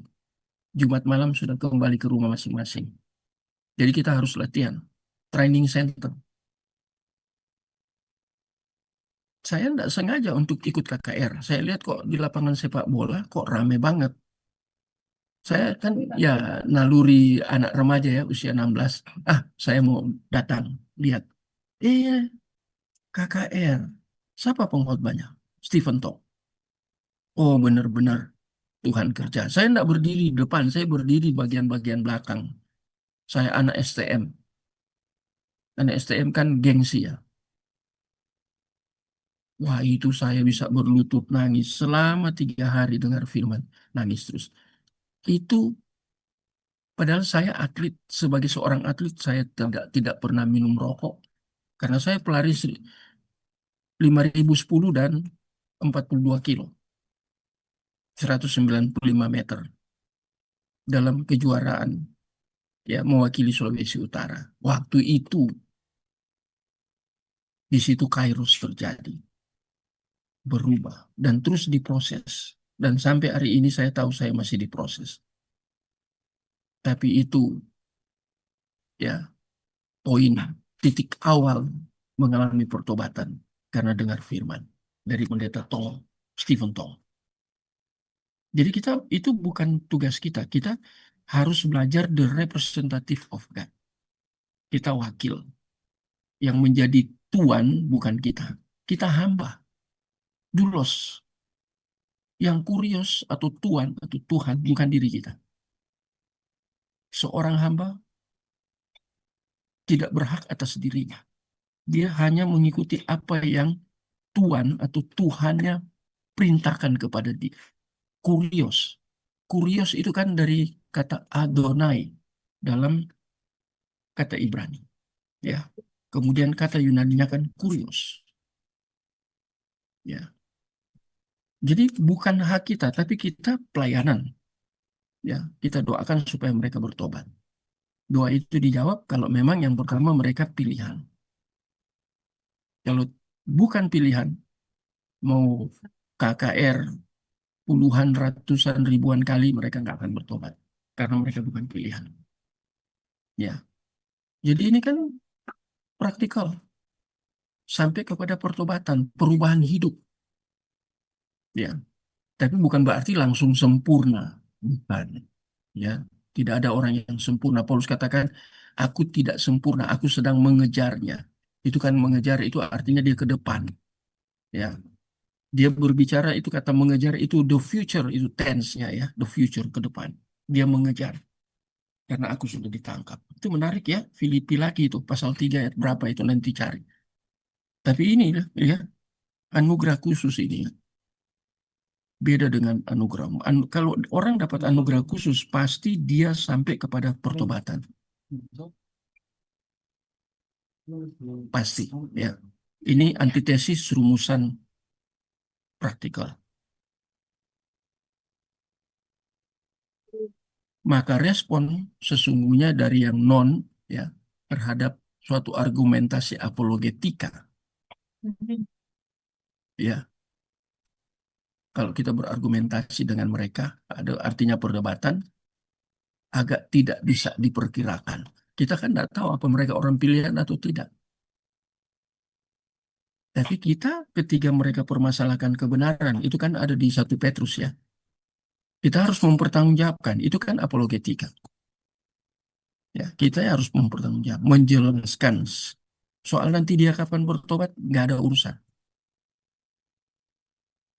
Kita ditugaskan untuk pergi PI, menginjil. Siapa yang mau bertobat? Nggak tahu siapa.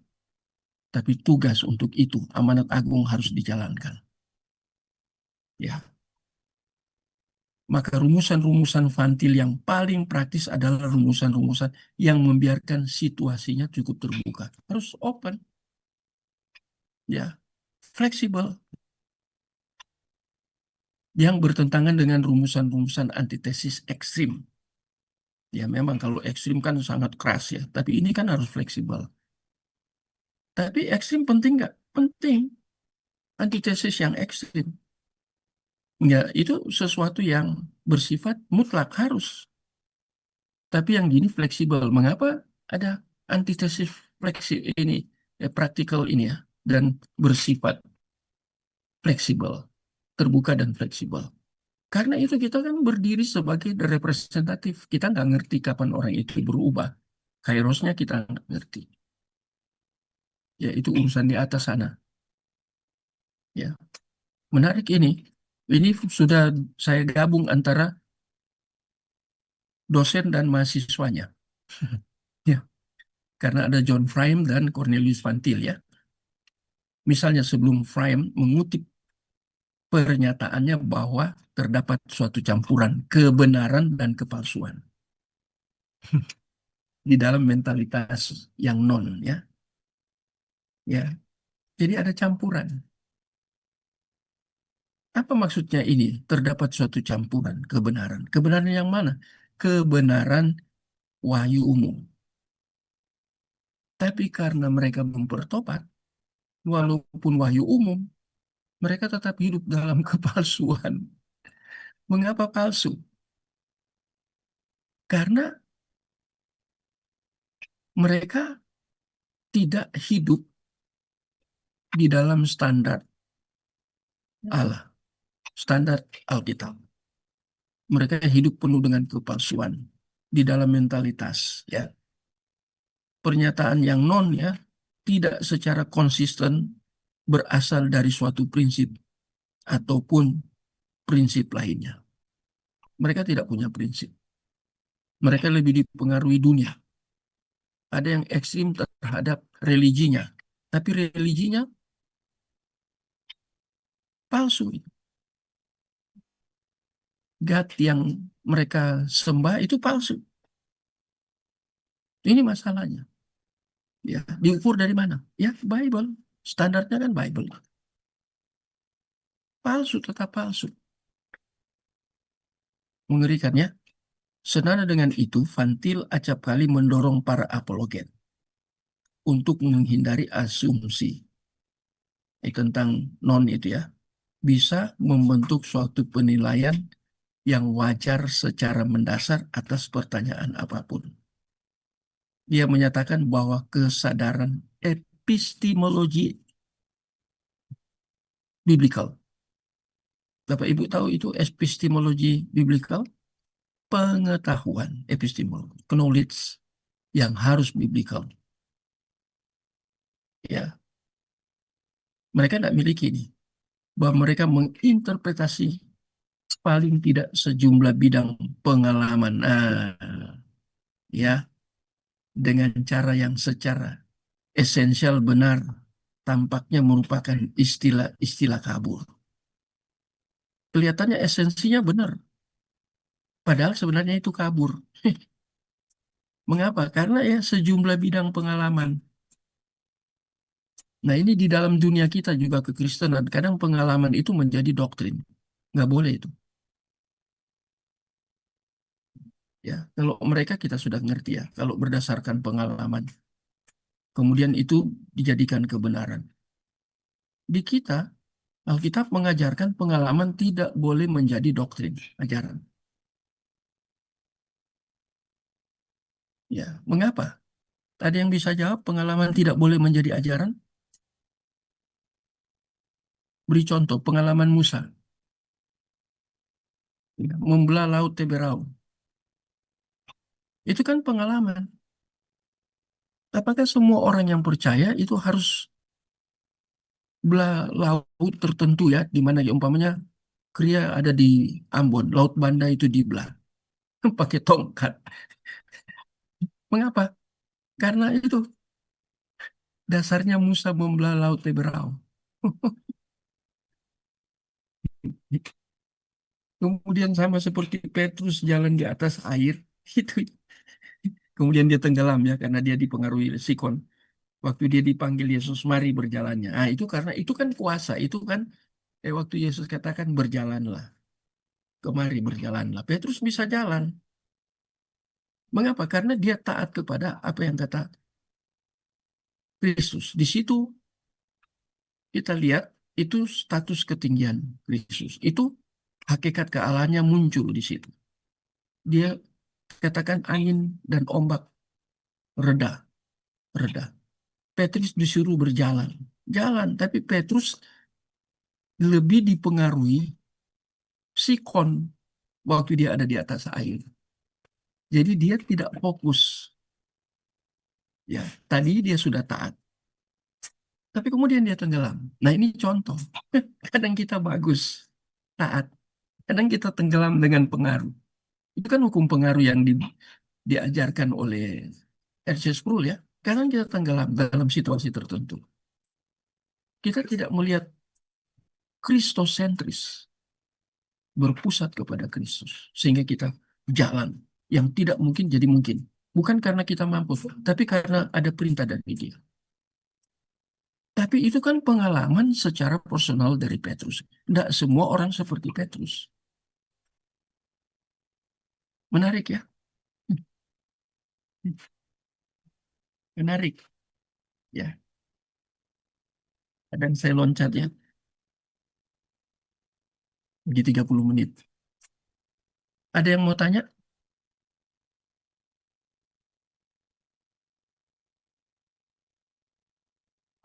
Silakan kalau ada yang mau tanya. Siapa yang mau tanya? Wah, nggak ada yang bertanya ya. Semua sudah nangkap.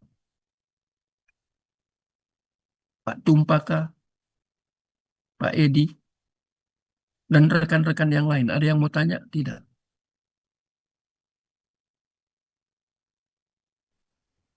Saya boleh ya Pak? Boleh, mari Ibu Adriana. Iya. Silakan. Tadi kan Bapak bilang, jangan jadikan pengalaman menjadi doktrin atau ajaran.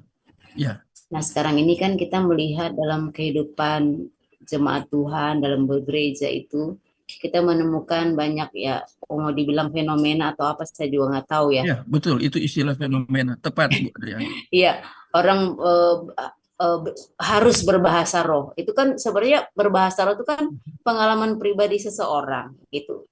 Yang pada akhirnya harus dipaksakan kepada setiap orang yang apa yang dia temui, yang dia ajar gitu.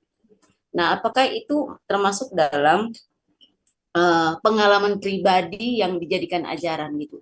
Nah, menurut Bapak sendiri, kalau orang berbahasa roh itu apakah itu memang benar-benar dia mendapat karunia dari Roh Kudus atau bagaimana? Atau memang itu semacam apa ya? Semacam tingkat emosi yang sangat tinggi atau emosi yang terlalu berlebihan sehingga membuat orang mengklaim bahwa oh saya sudah sangat dekat sekali gitu dengan Sang Maha Tinggi gitu. Menurut Bapak gimana, Pak? Ini Ibu tanya, Ibu Adriana, karena saya lagi jelaskan tentang knowledge biblical ya, atau epistemologi Alkitabiah. Termasuk fenomena gloso atau glosolali. Ada lagi yang senolali ya. Bapak Ibu, kalau mau belajar, kembali ke Alkitab. Bukan kembali kepada pengalaman pribadi atau dogma gereja. Sewaktu-waktu kita belajar dogma ya, apa itu dogma? Apa dogma dan doktrin sama? Saya punya beberapa buku tebal yang bicara tentang itu. Tapi kembali ke pertanyaan Ibu Adriana, ini penting ya, karena fenomena. Pengalaman itu kan fenomena. Yang pertama saya mau tanya balik, ada berapa macam bahasa lidah? Karena yang saya lihat bukan roh ya, kalau roh itu spirit. Yang di Alkitab semua bukan roh. Itu gloso atau glosolali. Ada juga senolali. Itu kita belajar khusus nanti itu. Ya, ya dalam bahasa lidah. Lidah kan itu bahasa Inggrisnya tang. Bukan tang jepit-jepit gitu. Bukan. Bahasa Inggrisnya dari lidah itu kan tang. Itu bukan bahasa roh. memang dikendalikan oleh roh. Tapi yang saya mau tanya, ada berapa macam bahasa lidah di dalam Alkitab? Yang pertama, pengalaman para rasul di hari Pentakosta. Itu bahasa lidah model apa itu? Glosa itu, saya bisa cek di interlinear. Ya, yang Greek interlinear. Saya bisa cek di linguistic key, Greek New Testament. Saya bisa cek di situ. Saya bisa cek lagi di Alkitab, seluruhnya bahasa Yunani ada saya. Diberikan oleh Byung Sun Kim. Seluruhnya bahasa Yunani. Nanti diksionerinya baru Yunani Inggris. Tapi mulai dari Matius sampai Wahyu itu semua Yunani. Bisa saya cek. Ada beberapa referensi ya tentang teks-teks asli dalam PB yang berbahasa Yunani. Ya, yang di Kisah Rasul itu pengalaman mereka berbahasa lidah itu, gloso itu atau glosolali itu untuk apa? Sudah pernah selidiki itu? Saya sudah pernah menulis itu. Ya, saya pernah mengajarkan itu dan seminarkan itu. Yang pertama itu kan. Jadi gloso di situ itu tiba-tiba para murid yang hadir dengan orang-orang yang dekat dengan Christ ya pada waktu itu. With Christ itu. Mereka dekat, berkumpul, kemudian Roh Kudus datang. Waktu Roh Kudus datang, mereka berbahasa lidah. Yang saya mau tanya, bahasa lidahnya sama atau tidak? Ada yang bisa jawab? Tidak sama satu dengan yang lain. Karena waktu mereka berbahasa lidah, orang-orang yang hadir mengerti yang mereka ucapkan. Mereka itu dari berbagai macam suku ya. Ada bangsa di situ, kan Bapak Ibu baca aja tuh, yang Kisah Rasul itu. Dan orang-orang itu kan terheran-heran kok mereka orang Galatia bisa berbahasa kami. Artinya bahasa lidahnya tidak sama. Mereka Roh Kudus beri kemampuan untuk berbahasa sebanyak orang-orang yang tidak percaya yang hadir pada saat itu. Ya, mereka sedang menceritakan kemuliaan terkait peristiwa yang baru terjadi tentang kematian dan kebangkitan Kristus. Di dalam bahasa orang-orang yang tidak percaya itu. Sehingga kan mereka itu heran-heran. Ada yang katakan mereka gila itu. Itu bahasa lidah pertama. Ya. Bahasa lidah kedua di Korintus. Ada yang bersifat umum di dalam jemaat. Paulus katakan, kalau di dalam jemaat sedang ibadah, Paulus bilang, 2 sampai 3 orang. Tidak boleh lebih. Dan waktu dipraktekkan, setiap orang yang berbahasa lidah harus ada yang menerjemahkan. Kalau tidak, diam. Karena tidak ada gunanya berbahasa lidah, tapi orang nggak ngerti. Orang yang lain yang tidak punya kemampuan berbahasa lidah nggak ngerti. Itu karunia. Karunia itu sudah belajar tentang karunia. Apakah karunia itu bersifat paten? Enggak. Di waktu tertentu Tuhan beri karunia lain karena dibutuhkan di dalam sikon tersebut. Dan bahasa lidah kedua itu, ya itu. Ketiga di dalam ibadah, hanya 3 orang paling banyak. Dan harus diterjemahkan satu persatu. Bukan 3-3 ngomong, baru ada orang yang terjemah. Nggak boleh. Paulus katakan harus one by one. Satu demi satu diterjemahkan. Yang ketiga, bahasa lidah apa? Itu untuk membangun diri sendiri. Saya pernah alami beberapa kali. Ketika sedang mandi, alami. Tiba-tiba saya nggak ngerti. Tapi sukacitanya luar biasa. Ya, itu ada 3 jenis. Itu nggak boleh jadi pengajaran. Nggak boleh jadi doktrin. Itu kan pengalaman pribadi, pengalaman dengan Allah.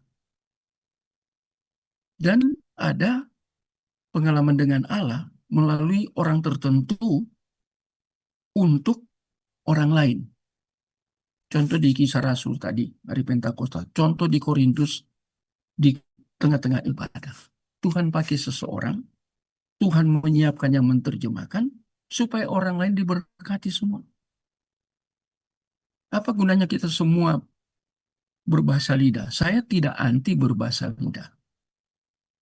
Menghargai. Tapi tidak semua harus seperti itu. Apalagi sudah sampai mengklaim ya.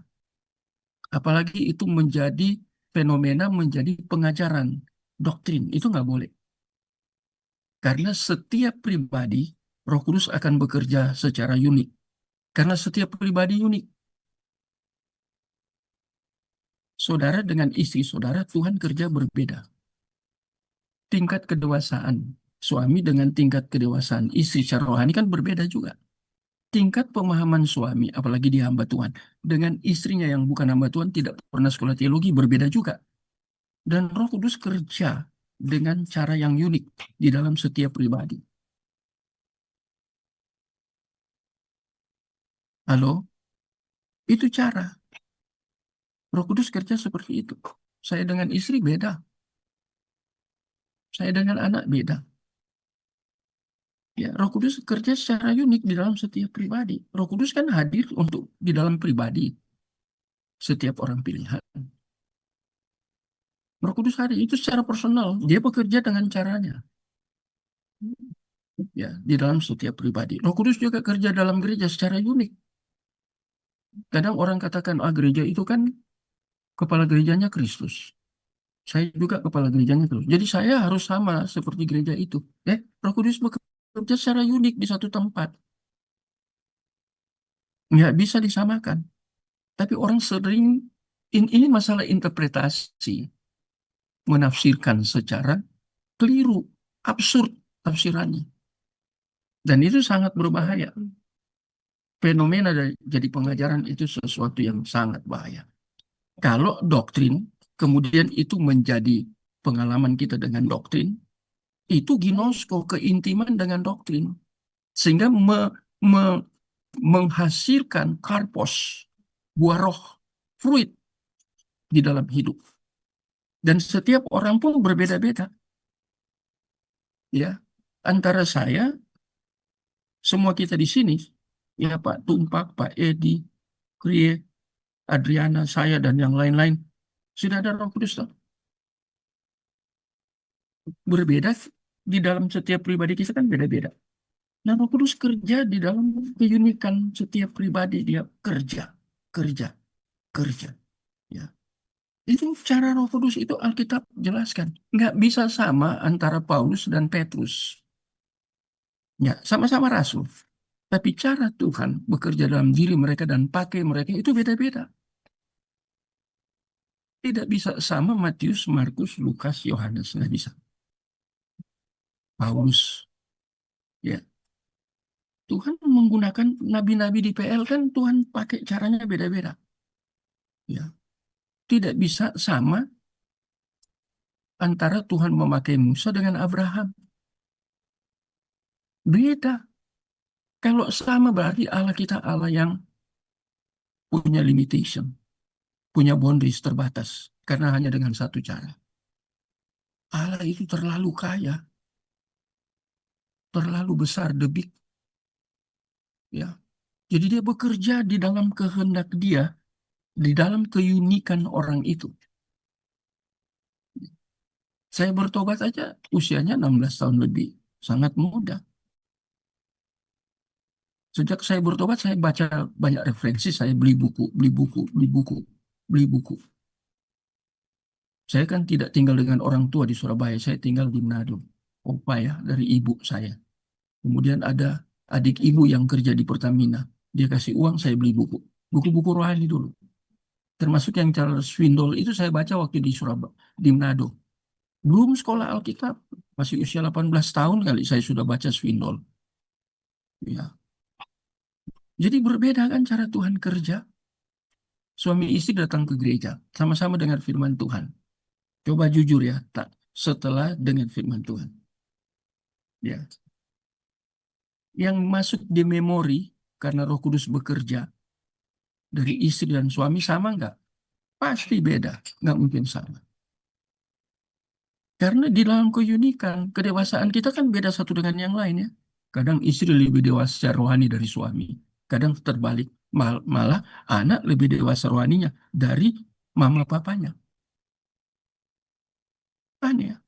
Iya, kita nggak bisa. Ya. Jadi ukuran gitu ya. Fenomena itu. Oke, Bu Adriana ya. Jelas kira-kira apa nggak jelas? Jelas sih Pak, ya cuma kan kadang memang kita menyayangkan jikalau ada mungkin orang-orang tertentu yang menjadikan pengalaman rohani mereka gitu yang harus diterima, diajarkan dan diterima oleh orang lain gitu. Karena saya pribadi itu pernah mengalami punya pengalaman juga gitu. Dulu waktu saya masih sekolah, kita datanglah di persekutuan doa, lalu kita diajari lah untuk bisa berbahasa roh. Ya kita mohon maaf nih semacam apa ya, terkesan dipaksa gitu untuk kita bisa semua berbahasa roh. Karena waktu itu kita semua yang masih, waktu itu saya masih kuliah semester berapa itu? Masih umur 18 tahun lah Pak ya. Semester Jadi, awal. iya, jadi memang, nah saya kan orang Protestan ya Pak, yang nggak pernah biasa untuk bisa berbahasa ya seperti itu. Ya di teman-teman yang lain juga begitu, walaupun ada satu dua juga yang mungkin sudah dari udah biasa seperti itu gitu. Jadi kita semacam kayak dipaksa gitu untuk bisa sampai dipukul-pukul pundak kepala kita untuk bisa berbahasa roh.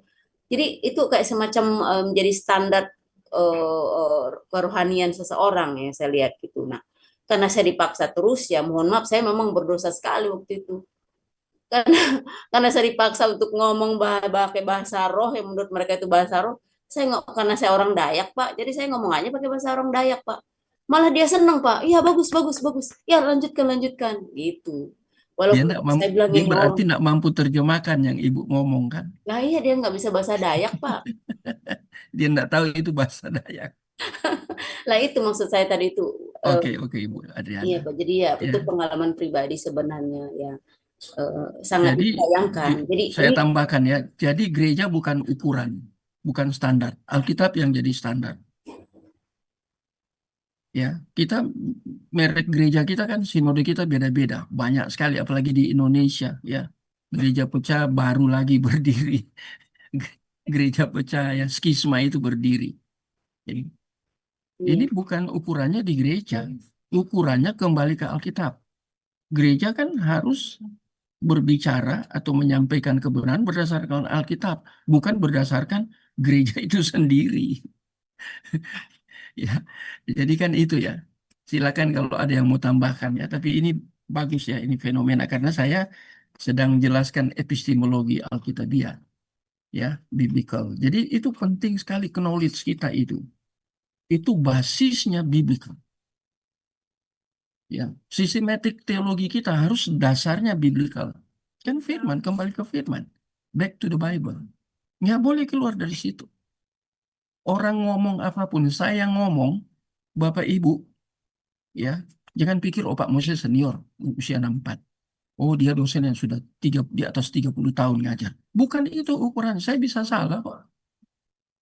Kalau saya ngomong, saya mengajar kayak gini, Bapak Ibu lihat di Alkitab.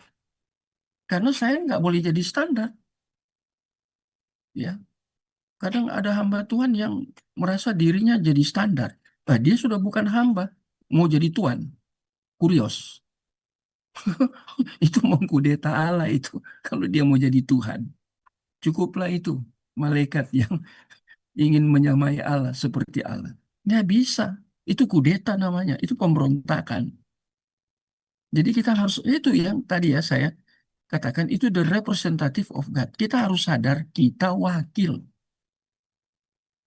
Kita sebagai wakil kita bisa salah. Kadang kita berbicara bukan atas nama yang kita wakili, tapi atas nama diri sendiri. Itu dalam tanda kutip mencuri kemuliaan Allah. Nggak boleh itu. Ya mungkin malam ini saya agak keras ya. Tapi saya harus katakan kembali ke Alkitab. Makanya belajar baik-baik. Itu epistemologi biblical. Itu harus mutlak itu. apalagi kita hamba Tuhan. Itu epistemologi, pengetahuan kita tentang Alkitab itu tadi saya sudah katakan itu noesis, itu intelektual. Itu harus dengan bahasa lain yaitu bahasa Yunani oida itu penting. Ya, pengetahuan, pemahaman kita tahu dari mana konsep ini yang kita bicarakan, statement kita harus berdasarkan penyataan. Pernyataan harus berdasarkan penyataan. Itu dua hal berbeda loh. Beda antara statement, pernyataan dengan penyataan. Penyataan itu dari kata apokaliptis. Itu menyingkapkan, membukakan. Sebelum itu disingkapkan, dibukakan, kita nggak ngerti. Wahyu khusus, termasuk wahyu umum, itu penyingkapan di dalam Bible. Kalau Allah tidak menyingkapkan bahwa ada wahyu umum dan wahyu khusus, nggak ada yang ngerti. Apalagi kita sudah di Los Hamartia itu, dibelenggu. Kristus harus datang memerdekakan, membebaskan, melepaskan. Karena kita sudah dibelenggu ikatan. Siapa yang melepas? Kita sudah terikat. Ya. Jadi ngeri sekali hidup ini ya. Nggak gampang. Nah ini hal yang praktikal. Ya. Jadi ini penting. Ya. Saya tidak lagi tambah itu ya. Ini masih banyak ya. Ya. Nah ini masih fantil ya. Pak, boleh tanya Istilah-istilah. nggak Pak Moses? Mari Pak Edi. Saya lebih senang sebenarnya diskusi supaya nggak saya cekokin Bapak Ibu. Iya, iya. Ya, sebenarnya saya ikut dalam acara pengajaran malam hari ini pun dengan open minded banget gitu loh Pak. Karena memang saya latar belakang saya karismatik gitu loh Pak. Artinya yang saya baca, tadi saya dengar dari Ibu, dari Bapak tanggapannya ya saya sikapi dengan terbuka gitu Pak. Iya Ah, kan? Iya. Segala sesuatu memang harus kita dalami terus lebih dalam lagi kan gitu. sangat Ya. tepat. Ya terbuka dengan sesuai dengan kebenaran firman terus kan Pak, bersiap untuk Oke, diajar. oke. Ah, Oke, terus saya ingin tanyakan tentang aplikasi di perjanjian lama Bapak. Dulu pernah Raja Saul itu selalu dimasuki oleh roh-roh yang mengganggu dia ya Pak, yang hingga dia harus dibantu oleh Daud dengan pujiannya untuk mengusir Mhm. Iya, supaya iya, dia tenang. Dan di situ betul. juga sempat ada kata-kata di dalam 1 Samuel berapa di situ roh jahat yang daripada Allah. Jadi apa itu salah penerjemahan atau gimana ya? Saya agak sedikit confused dengan istilah itu gitu loh. Roh jahat yang daripada Allah. Saya bilang nih, Nah, saya nanya teman saya kurang menjawab ini keingintahuan saya. Saya bertanya dengan ahlinya. Saya pikir bahasanya yang salah kali terjemahannya. Bagaimana Pak? kalau mau belajar ini, belajar di The Providence of God. Ah, ah, Itu ya, itu harusnya diajar di situ. Yaitu iya, Allah memelihara yang dia sudah tetapkan. Nah, iya, Saul itu pada zaman PL, kita harus tahu cara Roh Kudus kerja. Itu kan lewat pengurapan minyak. Itu kan simbol. iya, Itu iya, kan tipe, namanya tipe. Nanti anti tipe itu Roh Kudus turun benar. Hari Pentakosta itu Roh Kudus kerja dalam gereja ya, eklesia. Jadi Saul itu Roh Kudus tinggalkan dia. Apa sebabnya Roh Kudus tinggalkan dia? Karena dia tidak dipilih oleh Allah. Yang pilih dia supaya dia jadi raja itu orang Israel sendiri punya kemauan. Karena mereka lebih itu heteronomos itu lebih dipengaruhi oleh lingkungan bangsa-bangsa lain yang sudah ada raja. Jadi iya, bukan iya, Allah yang memilih dia. Itu titik poin awal. Nah, sekarang tentang roh jahat dari Allah. Bukan berarti Allah memberikan roh jahat ke dalam diri dari dari Saul, bukan. Tetapi karena dia ditinggal oleh Roh Kudus, ya, dalam dalam tata cara PL itu pengurapan itu, ya. Jadi Roh Kudus hadir, ya toh. Tapi di iya, PL kan Roh Kudus tidak permanen, tidak seperti yang Yohanes 14 ayat 16 tadi yang buka saudara Krie baca itu ya, tinggal selama-lamanya dari kata teks tensisnya, bentuk waktunya I know. Sehingga waktu Iya, ditinggal, ya Allah tahu bahwa dia sudah ditinggalkan dan dia bukan dipilih oleh Allah, dipilih oleh umat. Sehingga roh jahat yang masuk, ya. Jadi dia iya, open terbuka. Daud bisa jatuh, tapi tidak pernah Daud dikatakan pengurapannya Roh Kudus tinggalkan dia. Saul jatuh, tapi tidak iya. ada satu kata pun bahwa pengurapan itu tinggalkan dia. Artinya Roh Kudus tinggalkan dia. Nggak ada. Ya, siapa yang nggak jatuh lagi di PL? Yang jatuh si siapa ini?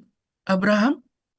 Setelah dari Abram menjadi Abraham, jatuh nggak dia? Jatuh.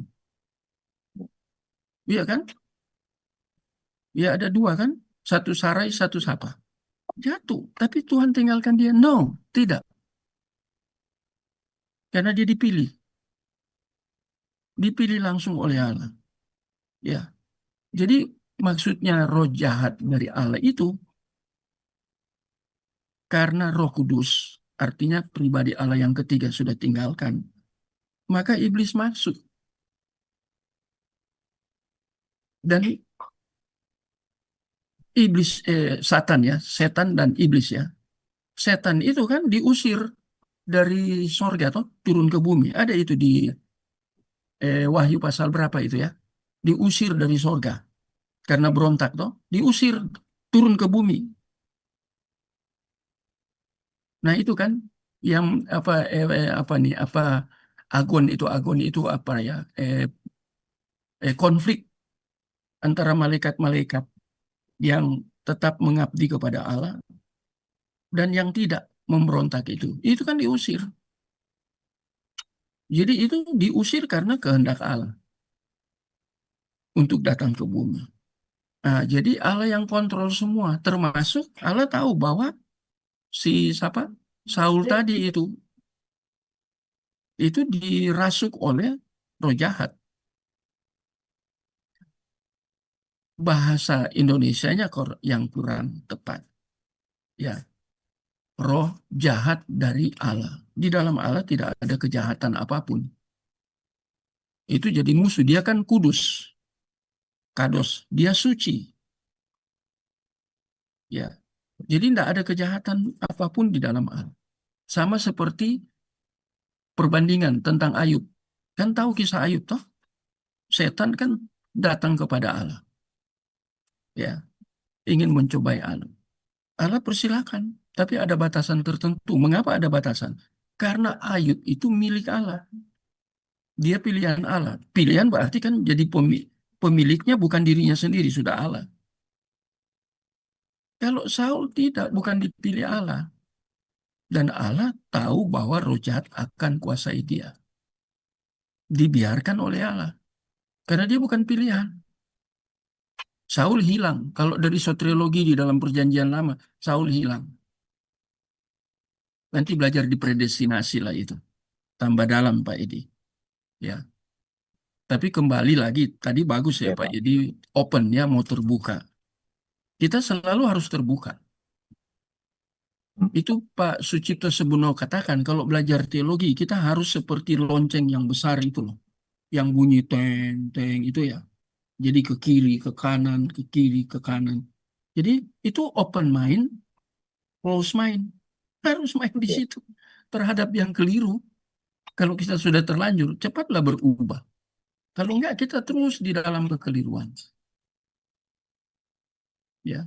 Nah, open mind itu terbuka terhadap hal-hal yang benar. Dan betul-betul itu biblical. Itu epistemologi tadi di atas ya. Epistemologi biblical. Itu terbuka.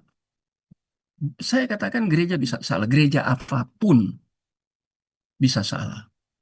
Nggak ada gereja kebal terhadap kesalahan. Kan tidak sempurna. Sekarang kita mau bicara tentang gereja yang organik, atau mau bicara gereja yang organisme, atau berbicara tentang gereja yang teologis. Apa perbedaan-perbedaan istilah-istilah ini . Terkait dengan eklesia? Itu menarik kalau dibahas.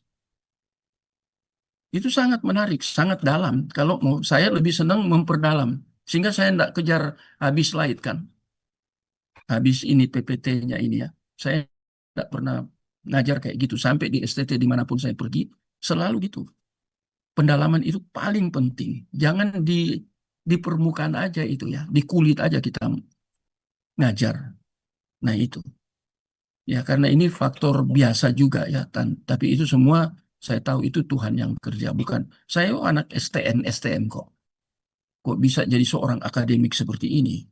Anak STM kan mana bisa akademik?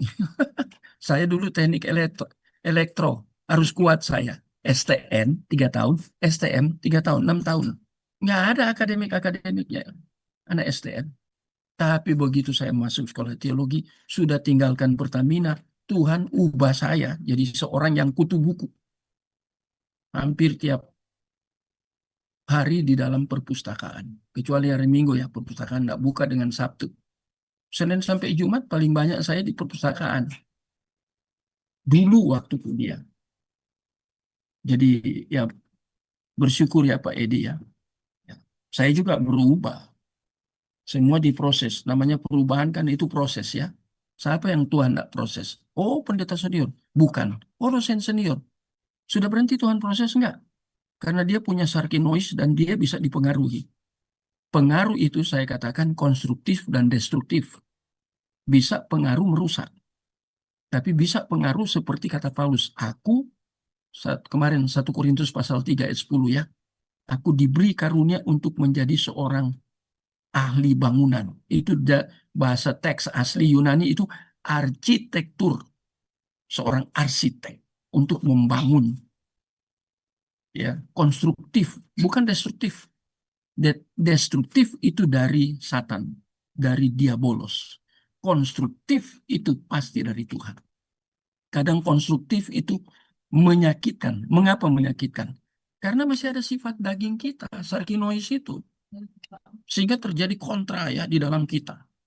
Paulus katakan, aku tahu apa yang baik, tapi yang justru aku lakukan yang bertentangan dengan yang aku tahu. Itu agonisomai itu. Ada di kitab Roma itu.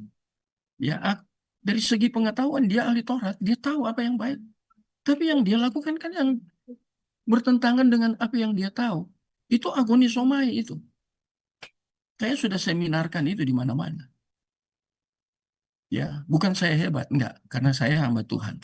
Dan tugas saya kebanyakan ngajar kan. Saya dulu gembala, tapi juga jadi dosen. Ya, jadi itu. Oke ya, kita sudah lewat ya, walaupun 1 menit. Nanti Pak, minggu boleh depan. tanya dikit lagi boleh Pak? Sedikit lagi aja Pak. Oke Pak Edi. Terakhir ya. Iya iya Pak. Ini mengenai yang tadi Roh Kudus di dalam PL itu tidak permanen gitu Pak. Tapi di Betul. PB permanen. Jadi kenapa apa? Kisah Rasul Iya, permanen. figurnya yang berbeda atau kenapa ya Pak? Memang itu cara kerja Allah seperti itu. Oh gitu. Jadi dia kan berproses toh. Itu Bapak Pak Edi dan kita semua belajar tentang tipe dan antitipe baru kita tahu. Iya. Tipe itu deskriptif gambaran. Nanti gambaran itu disempurnakan, digenapi itu. Nanti belajar tentang finalitas of Christ. Di situ dapat. Christus Oke, Pak. itu final. Makanya dia ngajar tentang Roh Kudus karena dia final di tangan dia.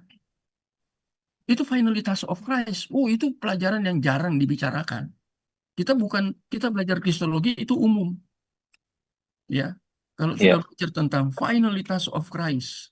Wah, supremasi Kristus. Wah, itu keren. Tambah dalam lagi itu. Jadi memang kita berproses, Pak Edi. Iya Pak. Saya Terima jadi kasih Pak. gini karena saya belajar terus kan jadi dosen.